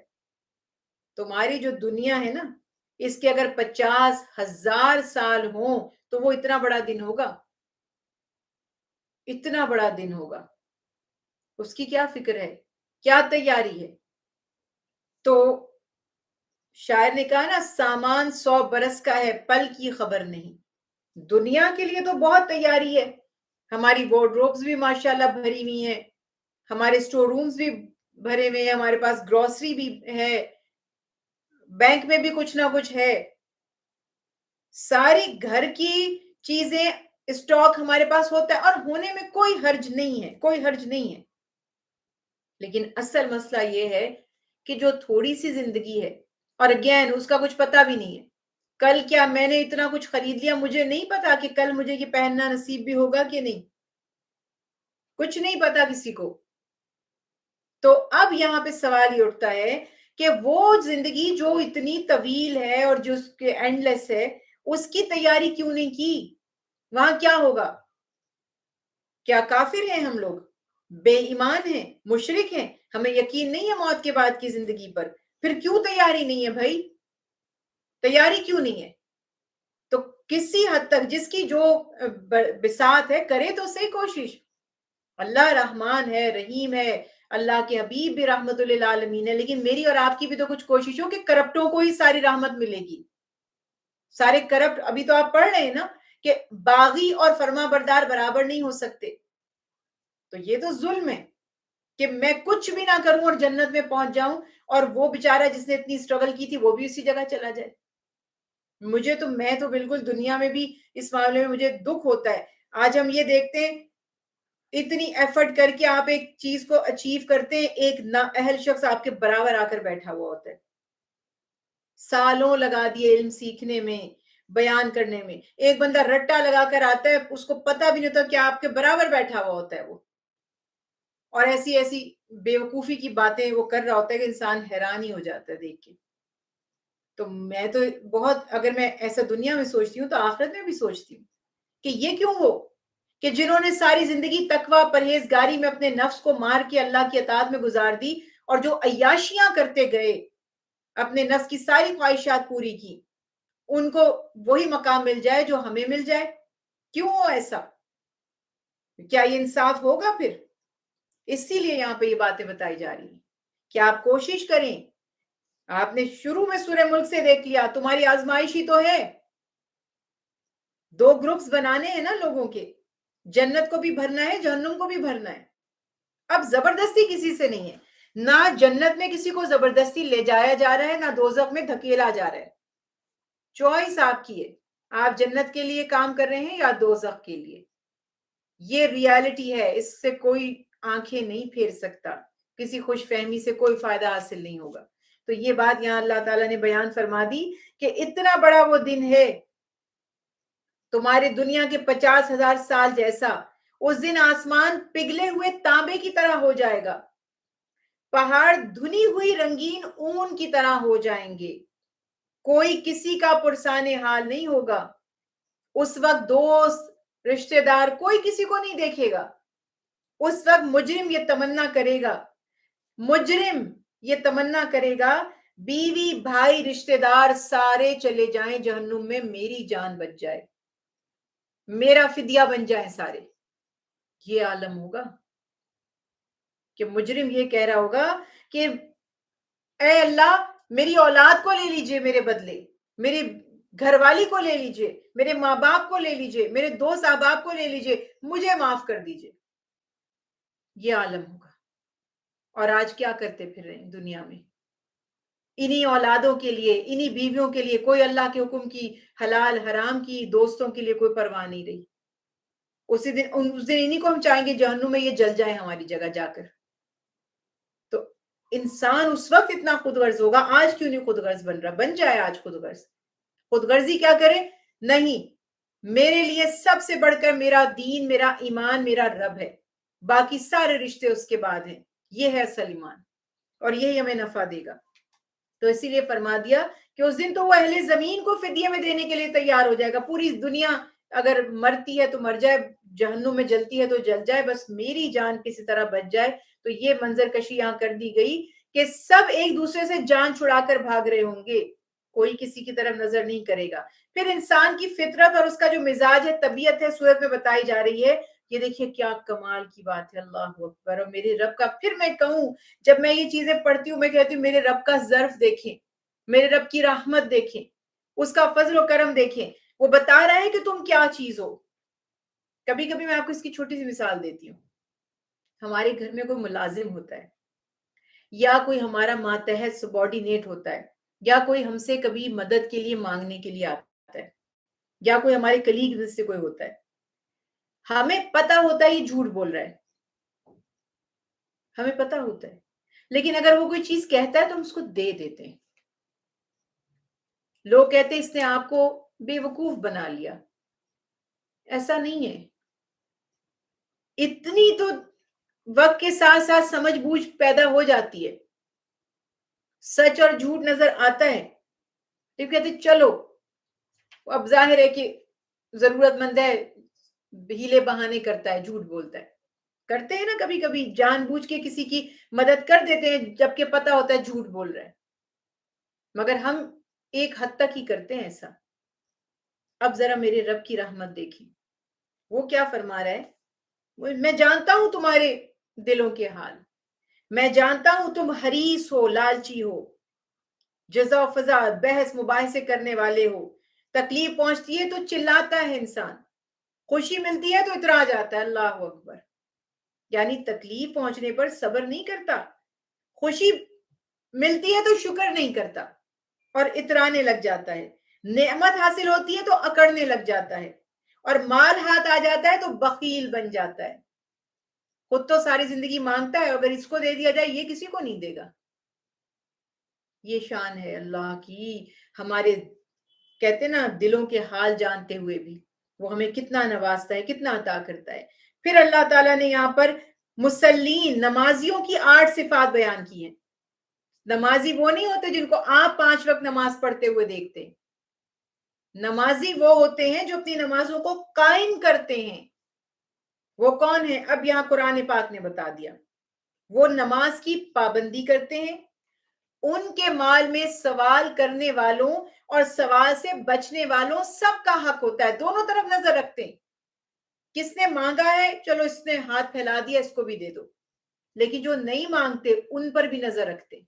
آپ کنسرن ہیں, آپ کو فکر ہے کہ جو لوگ مانگ نہیں رہے ان کے مددگار کون ہوں گے.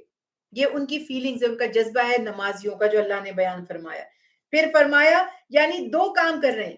نماز کے ذریعے وہ اللہ کا حق ادا کر رہے ہیں, اور صدقہ خیرات کے ذریعے وہ اللہ کے بندوں کا حق ادا کر رہے ہیں. وہ حساب کے دن جزا سزا کی تصدیق کرتے ہیں, یعنی مانتے ہیں اس دن کو, اور اس میں کوئی ان کی تصدیق میں شک نہیں ہوتا, شک نہیں کرتے. عبادت اور اطاعت کے باوجود اللہ کے عذاب سے ڈرتے ہیں. وہ زنا اور بدکاری سے اپنے دامن کو بے حیائی سے بچا کر رکھتے ہیں. صرف حلال پر گزارا کرتے ہیں, حرام کی طرف نظر اٹھا کر بھی نہیں دیکھتے. امانتیں ادا کرنے والے ہوتے ہیں, اپنے وعدوں کو وفا کرنے والے ہوتے ہیں, نہ وعدہ خلافی کرتے ہیں نہ خیانت کرتے ہیں, حق اور عدل کے ساتھ گواہی دینے والے ہوتے ہیں. اور ان کی 8ویں صفت یہ ہے کہ وہ نماز کو اپنے مقررہ اوقات میں ادا کرتے ہیں. یعنی جو نماز کا وقت مقرر ہے. اب یہاں پہ یہ نہیں ہے کہ اذان ہوئی تو فوراً بھاگ کھڑے ہوئے, جبکہ کوئی مجبوری ہے, کوئی ضرورت کے کام ہے, تو آپ نماز کے وقت مقررہ پر پڑھ لیں, اور اگر آپ کے لیے ممکن ہے تو اول وقت میں پڑھ لیں. تو یہ بات یہاں پر ان نمازیوں کی صفات میں بتا دی گئی. جن لوگوں کے اندر یہ صفات پائی جاتی ہیں, اللہ تعالیٰ ان کی تعریف میں فرماتے ہیں یہی جنت میں عزت والے لوگ ہوں گے. یعنی جنتیوں میں بھی ان کا بڑا اعلیٰ مقام ہے. پھر سورت کے آخر میں اللہ اس بات پر قسم کھا رہے ہیں کہ قیامت کے دن یعنی موت کے بعد کی زندگی حق ہے, اس میں کوئی شک شبہ نہیں. اللہ اس چیز پر بھی قادر ہے کہ وہ تم سب کو ہلاک کر دے اور تم سے بہتر اور جو اللہ کے فرما بردار ہوں انہیں پیدا فرما دے. اللہ سبحانہ و تعالیٰ کے لیے کوئی مشکل نہیں. اور اس کے بعد اللہ تعالیٰ فرماتے ہیں کہ اللہ سبحانہ و تعالیٰ انسان کو مہلت عطا کرتا ہے, موقع دیتا ہے کہ وہ اپنے عمل کو درست کر لے, لیکن پھر بھی انسان غفلت کا شکار ہے اور سمجھتا نہیں. اور ہم سمجھ لیں کہ اصل بات یہی ہے کہ ہم اللہ کے اور اس کے دین کے محتاج ہیں. اللہ تعالیٰ کا دین ہمارا محتاج نہیں ہے. اگر ہم ایمان لائیں گے اور نیک کام کریں گے تو ہماری ہی اس میں خیر اور بھلائی ہوگی. پھر سورہ نوح ہے. بسم اللہ الرحمن الرحیم. سورہ نوح بھی مکی صورتوں میں سے ہے. مصحف کی ترتیب کے اعتبار سے 71 اور نزولی اعتبار سے اس کو 72 سورہ بنایا جاتا ہے. اس سورت میں حضرت نوح علیہ السلام کا تذکرہ کیا گیا ہے. اسی نسبت سے سورت کا نام سورہ نوح ہے. اور حضرت نوح علیہ السلام کو شیخ الانبیاء، سب سے بزرگ نبی کہا جاتا ہے. آپ کی عمر تمام انبیاء علیہ السلام سے زیادہ طویل تھی. 1000 ایئر آپ کی عمر مبارک تھی. اور آدم علیہ السلام کے بعد دنیا والوں کی طرف جو سب سے پہلے رسول بھیجے گئے تھے وہ حضرت نوح علیہ السلام تھے. تو نوح علیہ السلام نے اپنی قوم کو اللہ کے دین کی، حق کی دعوت دی. مسلسل اپنی قوم کی اصلاح فرماتے رہے. بڑی حد تک کوشش کی کہ قوم جو ہے وہ حق کی راہ اختیار کر لے، لیکن وہ باز نہیں آئے. تو اللہ تعالیٰ نے ان کی پوری قوم کو، انہوں نے دعا کی یا اللہ یہ ایمان اب نہیں لاتے تو آپ ان کا فیصلہ کر دیجئے. ان کو پھر غرق کر دیا گیا اور سب کے سب ہلاک ہو گئے. یہی واقعہ یہاں پر بیان کیا جاتا ہے کہ قوم کی جب سرکشی میں اضافہ ہوا، ان کا تکبر، ضد بڑھ گئی اور وہ مذاق اڑانے لگے کہ کون سا عذاب آئے گا، کون سا طوفان آئے گا. تو بالآخر ایک طوفان نے ان کا کام کر دیا.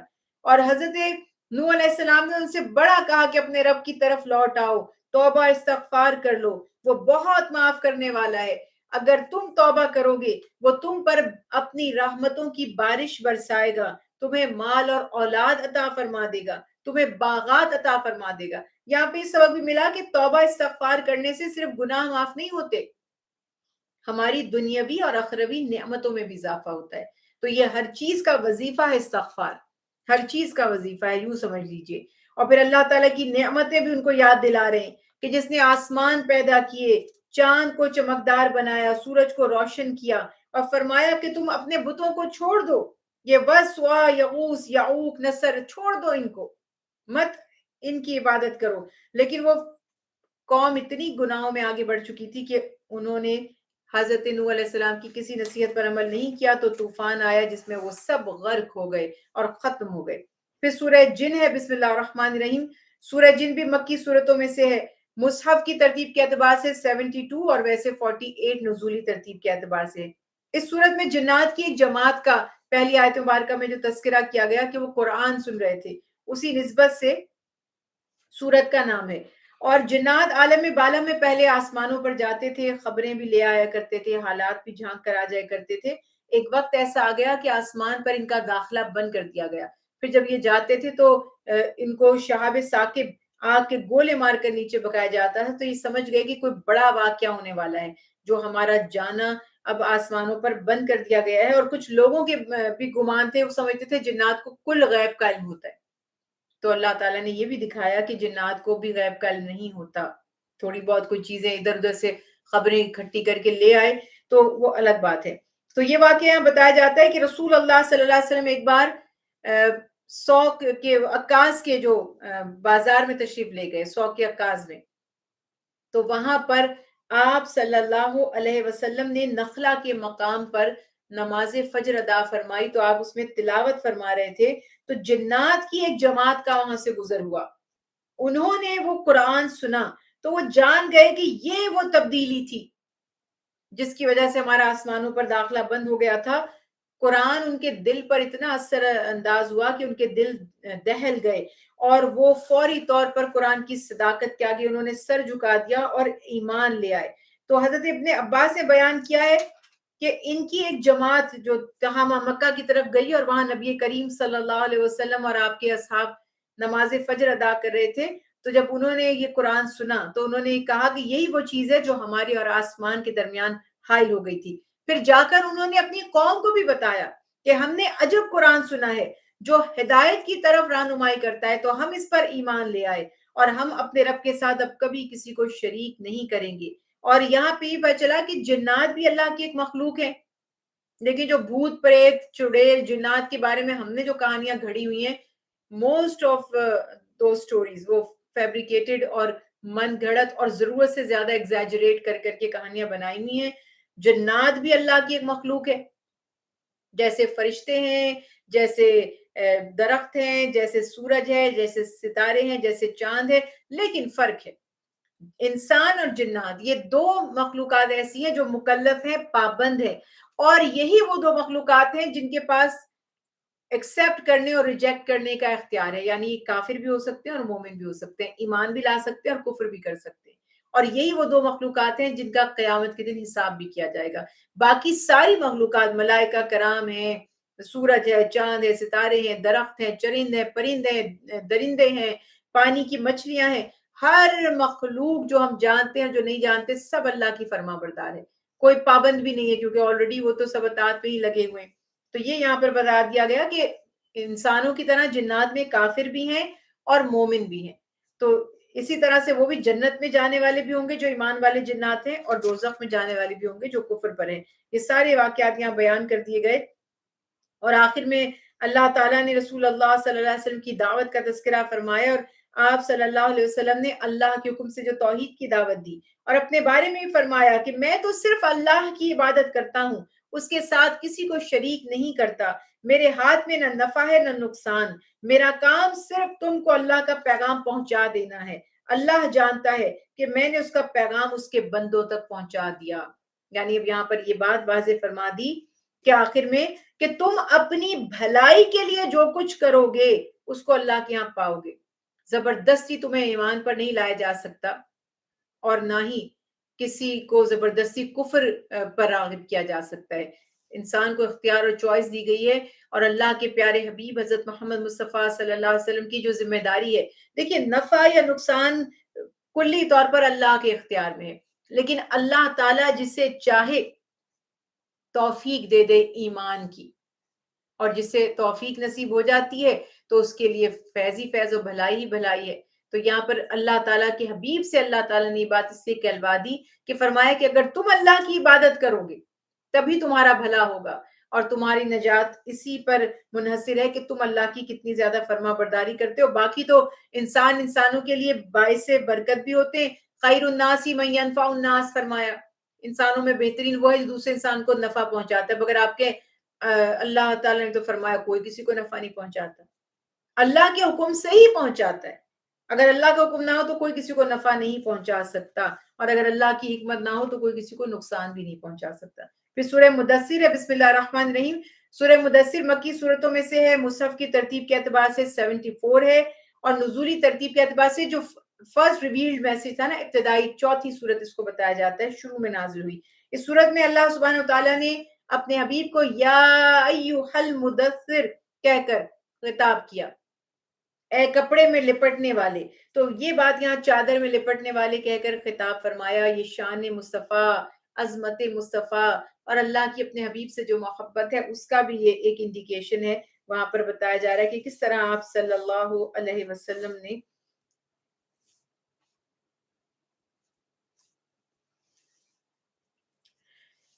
سورہ مزمل کو میں نے اسکپ کر دیا ہے، پہلے سورہ مزمل کی طرف آتے ہیں۔ بسم اللہ الرحمن الرحیم۔ سورہ مزمل 73 سورہ قرآن پاک کی مصحف کی ترتیب کے اعتبار سے اور نزولی ترتیب کے اعتبار سے تیسری سورہ ہے، اور اس سورت میں بھی رسول اللہ صلی اللہ علیہ وسلم کا نام ہے، یہ مزمل، کپڑا لپیٹنے والے، یا ایھا المزمل، رسول اللہ صلی اللہ علیہ وسلم کو خطاب کیا گیا، اور بڑی محبت سے اللہ سبحانہ وتعالیٰ نے اپنے نبی سے خطاب کیا، سورہ مزمل میں بھی اور سورہ مدثر میں بھی، انشاءاللہ آگے اس کو بھی پڑھیں گے۔ تو اس صورت میں اللہ سبحانہ وتعالیٰ نے اپنے حبیب نبی کریم صلی اللہ علیہ وسلم کو اختیار عطا فرمایا، رات کی عبادت کا بھی آپ کے تذکرہ فرمایا گیا، اور آپ کو حکم دیا کہ آپ چاہیں تو اپنی بعض رات میں عبادت کر لیں یا اس میں طویل اس کو کر دیجئے، اور رسول اللہ صلی اللہ علیہ وسلم کی جو زندگی کے مختلف پہلو تھے، آپ کی عبادت، آپ کی اطاعت، آپ کا جو قیام کرنا، تلاوت فرمانا تھا، اور جب آپ صلی اللہ علیہ وسلم چادر مبارک اوڑھ کر لیٹے ہوئے تھے تو اللہ سبحانہ وتعالیٰ نے آپ کو خطاب فرمایا اور حکم دیا کہ رات کو نماز میں طویل قیام فرماتے تھے، تلاوت فرماتے تھے، کہ کچھ اس میں سے آپ چاہیں تو کم کر لیں۔ حضرت عائشہ صدیقہ رضی اللہ عنہا فرماتی ہیں کہ آپ اتنا طویل قیام فرماتے تھے کہ آپ کے پاؤں مبارک میں ورم آ جایا کرتا تھا، کمال کی بات ہے کہ ہمیں تو کہا جائے کہ عبادت کرو اور اپنے حبیب سے کہا جائے کہ کچھ آپ چاہیں تو کمی فرما لیں، رات کی نصف شب یا اس سے بھی کچھ کم کر لیں یا کچھ اس سے تھوڑا زیادہ کر لیں، آپ کو یہ اختیار دیا گیا۔ تو رات کا جو قیام ہے یا جو تہجد کی نماز ہے وہ نفس کشی کے لیے اور اللہ کی رضا کے لیے بہت بہترین ہے۔ پھر اللہ تعالیٰ ارشاد فرماتے ہیں ان قریب آپ پر ایک بھاری بات نازل ہونے والی ہے، ایک عظیم کلام، ایک عظیم پیغام، ایک عظیم ذمہ داری، قرآن پاک کی دعوت کی ذمہ داری، جس کا ظاہر ہے کہ یہ وہ کلام ہے جس کی عظمت کو قرآن پاک میں فرمایا ایک پہاڑ پر بھی اگر اس کی آیت اتر جاتی تو وہ بھی ریزہ ریزہ ہو جاتا۔ پھر اللہ تعالیٰ نے حکم دیا کہ مکذبین کو ڈرایا جائے جو اللہ تعالیٰ اور آخرت پر ایمان نہیں رکھتے۔ پھر فرعون کا واقعہ ان کی مثال کے لیے بیان کیا گیا کہ وہ کتنا طاقتور تھا، اور جب اس نے نافرمانی کی اور اللہ کا انکار کیا تو اس کا انجام کیا ہوا، کیسے اس پر وبال آیا۔ سورت کے اختتام پر اللہ نے اپنے نبی کریم صلی اللہ علیہ وسلم، اپنے رسول اور مومنین پر تخفیف کا اعلان فرما دیا۔ وہی والی بات جو ہم کہہ رہے تھے کہ تہجد کی نماز رسول اللہ صلی اللہ علیہ وسلم پر فرض تھی، لازم تھی آپ کے لیے، مگر آپ کی امت کے لیے لازم نہیں ہے۔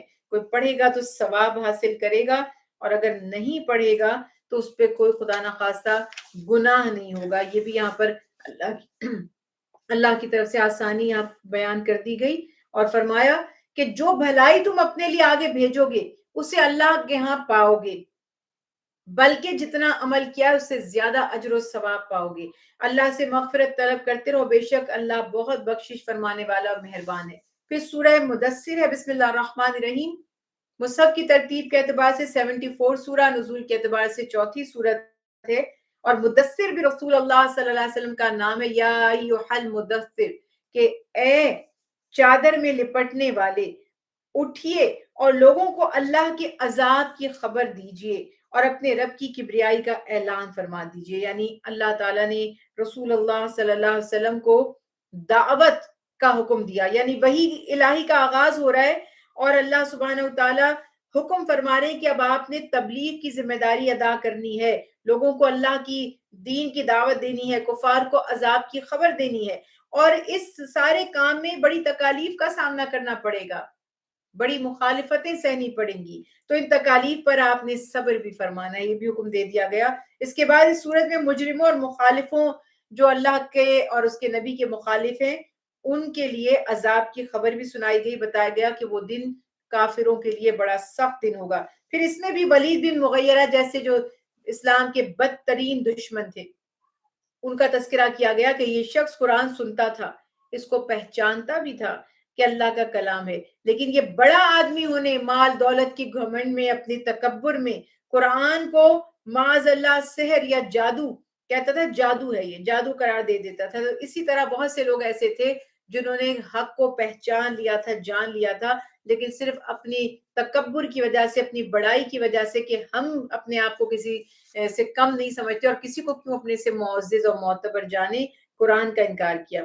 پھر اس صورت میں اللہ سبحانہ تعالیٰ نے جہنم کے جو داروغہ ہوں گے، جو اس کے سمجھ لیجیے انچارج مقرر کیے گئے ہوں گے، ان کا بھی تذکرہ کیا کہ کفار اور فجار کو ان کا سامنا کرنا پڑے گا، اور ان کے دلوں میں ان کافروں کے لیے کوئی رعایت، کوئی نرمی نہیں ہوگی کہ وہ ترس کھا کر ان کو چھوڑ دیں گے۔ پھر اللہ سبحانہ تعالیٰ نے چاند، رات اور صبح کی قسم کھا کر فرمایا کہ یقیناً جہنم بڑی مصیبتوں میں سے ایک بڑی مصیبت ہے، یعنی بہت سخت اس کا عذاب ہے۔ پھر ہر شخص سے سوال کیا جا رہا ہے کہ تم سب ذمہ دار ہو، اور تم میں سے ہر شخص سے اس کے اعمال کے بارے میں اللہ سبحانہ وتعالیٰ حساب لیں گے، سوال کریں گے۔ پھر وہی تذکرہ کر دیا گیا کہ اس دن جس کا نامہ اعمال دائیں ہاتھ میں دیا جائے گا، نجات انہی کے لیے ہے، اور وہ قیامت کے دن مجرموں سے سوال کریں گے، یعنی اہل جنت قیامت کے دن اہل دوزخ سے سوال کریں گے کہ آخر تم دوزخ میں کیوں آ گئے؟ یعنی ہمیں تو خبر دے دی گئی تھی، ہم تو اس سے بچتے تھے، تم بچے کیوں نہیں؟ کیا وجہ تھی؟ تو وہ یہاں پر 4 اسباب بیان کر رہے ہیں، ذرا غور سے سنیے گا۔ پہلا کیا کہتے ہیں؟ ہم نمازی نہیں تھے، یعنی نماز نہ پڑھنا جہنم میں جانے کا سبب ہے۔ اس کے بعد کیا فرمایا؟ ہم مسکینوں کو کھانا نہیں کھلاتے تھے، یہ دیکھیے یہ پھر دوبارہ وہ والی بات آ گئی۔ تیسرا یہ کہ ہم کج بحثی اور گمراہی کی حمایت میں خوب حصہ لیتے تھے، بحث وہ باعثہ کرتے تھے، گمراہی کے معاملات میں ہم حصے لیا کرتے تھے۔ آج کل بڑے ایسے جاہل ڈیبیٹس کر رہے ہوتے ہیں اور لوگ بھی ان کے ساتھ شامل ہو جاتے ہیں۔ تو یہ بات، کئی ایسے فتنے اٹھتے رہتے ہیں، میں تو اس فتنے کا نام بھی آپ سے نہیں لوں گی کیونکہ میں اس کو پروموٹ نہیں کروں گی. آج اس نے یہ اعلان کر دیا، آج اس نے وہ دعویٰ کر دیا. منہ لگانے کی ضرورت نہیں ہے، سب کو پتا ہے دین کیا ہے، سب کو پتا ہے نبوت کیا ہے، سب کو پتا ہے اسلام کیا ہے. ایسے لوگوں کو وہ یہی تو چاہتے ہیں آپ ان کو انکریج کریں اور پروموٹ کریں. تو اس ڈیبیٹ میں پڑھنے کی ہمیں کوئی ضرورت نہیں ہے. اللہ سبحانہ و تعالیٰ خود ہی ان سے نبٹ لیں گے، اور باقی ان کے جو ذاتی اغراض و مقاصد ہوتے ہیں فتنوں کو پھیلانے میں، اس کا حصہ ہمیں نہیں بننا چاہیے. چوتھی بات یہ ہے کہ کہیں گے ہم قیامت کا انکار کرتے تھے، یعنی ہمیں قیامت کے دن پر ایمان ہی نہیں تھا. پھر سورت کے اختتام میں بتایا کہ یہ قرآن ایک نصیحت ہے، جو چاہے اس سے نصیحت حاصل کر سکتا ہے، لیکن وہی بات ہے کہ جس سے توفیق ہوگی، توفیق بھی اسی کو ہی ہوگی جو جس کے دل میں تڑپ ہوگی. اگلی سورت ہے سورہ قیامہ. بسم اللہ الرحمن الرحیم. اس سورت میں زیادہ تر قیامت کا تذکرہ کیا گیا ہے، تو اسی نسبت سے سورت کو سورہ قیامہ کہا گیا ہے. مکی سورتوں میں سے ہے، اور مصحف کی ترتیب کے اعتبار سے 75 اور نزولی اعتبار سے 31 نمبر اس سورت کا ہے. اور اس سورت میں اللہ سبحانہ تعالیٰ نے ان لوگوں کے بارے میں جو آخرت کے منکر ہیں قسم کھا کر فرمایا کہ کیا انسان نے یہ گمان کر رکھا ہے کہ مرنے کے بعد ہم اس کی ہڈیوں کو جمع نہیں کریں گے؟ کیوں نہیں، ضرور ہم اس بات پر بھی قادر ہیں کہ اس کی انگلیوں کے پور پہلے جیسے تھے ویسے ہی بنا دیں. دیکھیں یہ کیا سائنٹیفک یہاں پر معاملات ہیں. انسان کے فنگر پرنٹس پوری دنیا کے کسی ایک سے دوسرے کے نہیں ملتے. اللہ نے کیسی کیسی یہاں پر اپنی قدرت کی نشانیاں بیان کی ہیں کہ اللہ سبحانہ و تعالیٰ ارشاد فرماتے ہیں کہ پوری دنیا میں کسی انسان کی شخصیت کو پہچان نہ ہو، اس کے فنگر پرنٹ سے آپ جان لیتے ہیں کہ یہ شخص کوئی اور ہے. تو اللہ تعالیٰ ارشاد فرماتے ہیں ہم اس کی پوروں کو، اس کے یہ جو فنگر پرنٹس ہے، دوبارہ تخلیق کرنے پر جیسے وہ پہلے تھے اس پر قادر ہیں، ہم جیسے چاہیں پیدا کریں. انسان بے شمار ایسی ہمارے ارد گرد حقیقتیں ہیں جو قرآن سے ثابت ہو رہی ہیں، مگر ان کا اس کو ادراک نہیں ہے. یہاں واضح طور پر بیان فرما دیا. پھر فرمایا کہ یہ قرآن، یعنی یہاں پہ یہ جو اس قسم کی آیات ہیں، اس بات کی بھی دلیل ہے کہ یہ کسی انسان کا تحریر کردہ کلام نہیں ہے، یہ اللہ کا کلام ہے. سبحان اللہ. پھر اس میں قیامت کی ہولناکیاں، اس کی علامتیں بیان کی جا رہی ہیں. بس جب قیامت قائم ہوگی اس وقت نگاہیں پتھر کی جیسی ہو جائیں گی. آنکھیں کہتے ہیں نا پھٹی کی پھٹی رہ گی، کھلی رہ گی، پتھرا جائیں گی. چاند بے نور ہو جائے گا، سورج اور چاند جمع کر دیے جائیں گے. آج تو دونوں ایک جگہ ہو جائے تو دنیا ختم ہو جائے دھماکے سے، لیکن اللہ سبحانہ و تعالیٰ فرماتے ہیں کہ وہ جمع ہو جائیں گے. اس دن انسان کہے گا آج بھاگنے کی جگہ کہاں ہے، یعنی کاش میں. اب یہ کون سا انسان ہوگا جو قیامت پر یقین ہی نہیں رکھتا تھا. اس کے بعد اگلی آیت میں بتایا گیا کہ نبی کریم صلی اللہ علیہ وسلم قرآن پاک کی جو ذمہ داری تھی اس کو پڑھنے، اسے حفظ کرنے، اسے عوام تک پہنچانے کے لیے بڑی جد و جہد فرماتے تھے.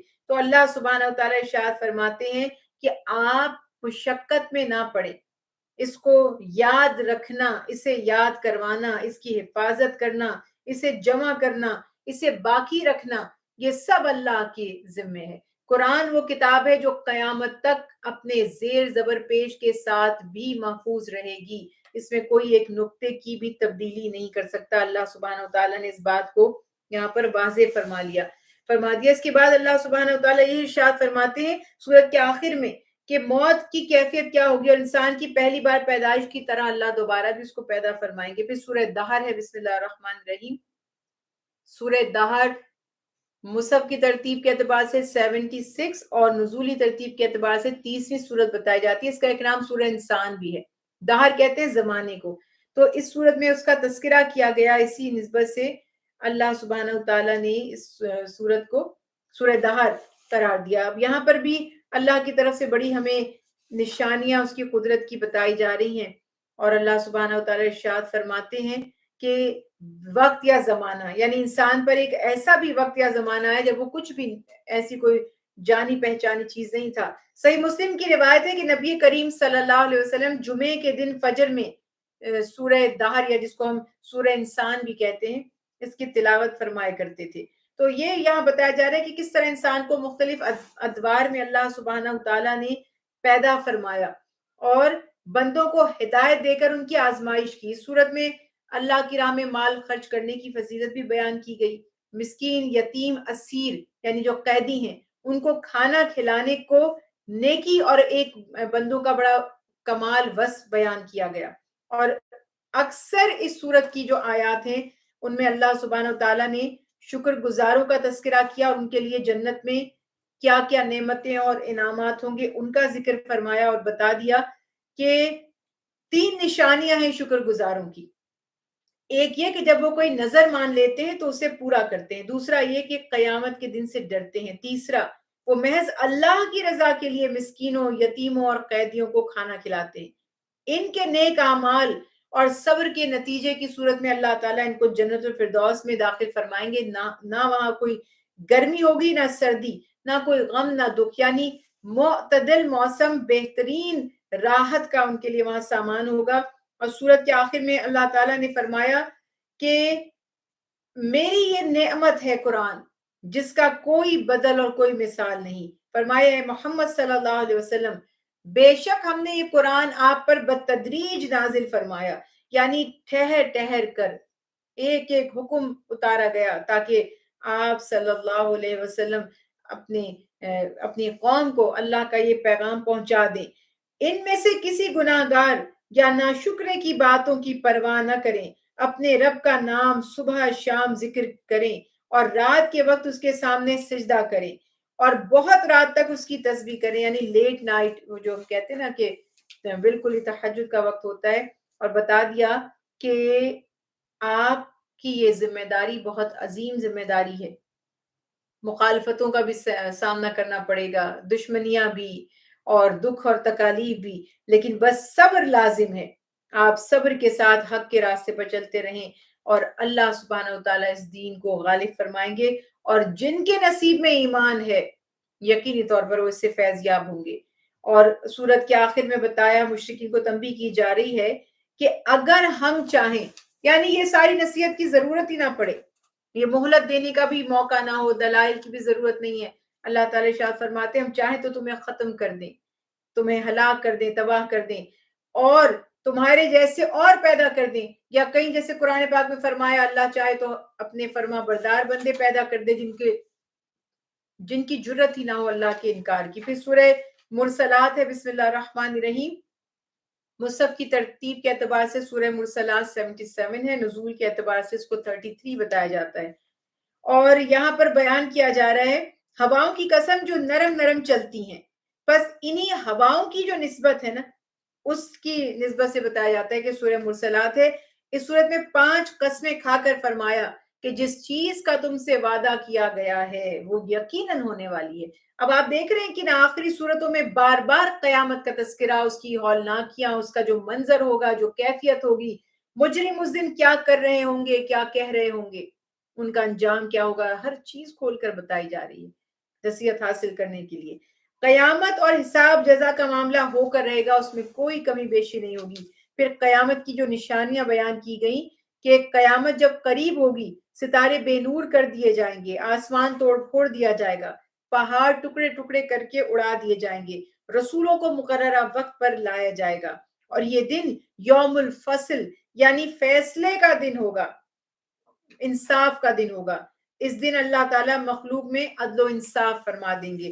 اور پھر اللہ سبحانہ وتعالیٰ نے 10 مرتبہ اس میں بیان فرمایا وَيْلٌ يَوْمَئِذٍ لِّلْمُكَذِّبِينَ. 10 دفعہ یہ جو دن ہوگا، اس دن جھٹلانے والوں کے لیے تباہی کے خسارے کے سوا کچھ بھی نہیں ہے.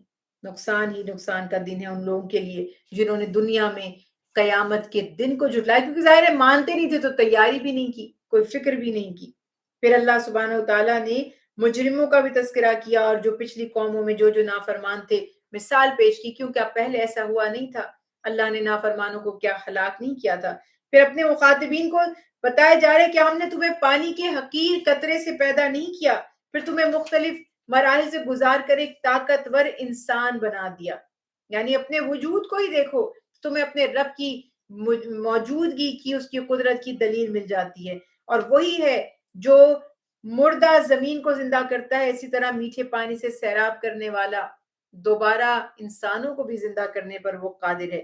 اگلی آیت میں مکذبین اور متقین کے الگ الگ جو احوال ہیں وہ بیان کیے جا رہے ہیں کہ جو آخرت کو، اللہ کو، رسالت کو جھٹلانے والے تھے، ان کا فیصلہ کر دیا جائے گا اور ان کو بھڑکتی ہوئی آگ کی طرف لے جایا جائے گا، اور متقین ٹھنڈے سائے میں میٹھے بہتے پانی کے چشموں کے پاس انہیں جگہ دی جائے گی۔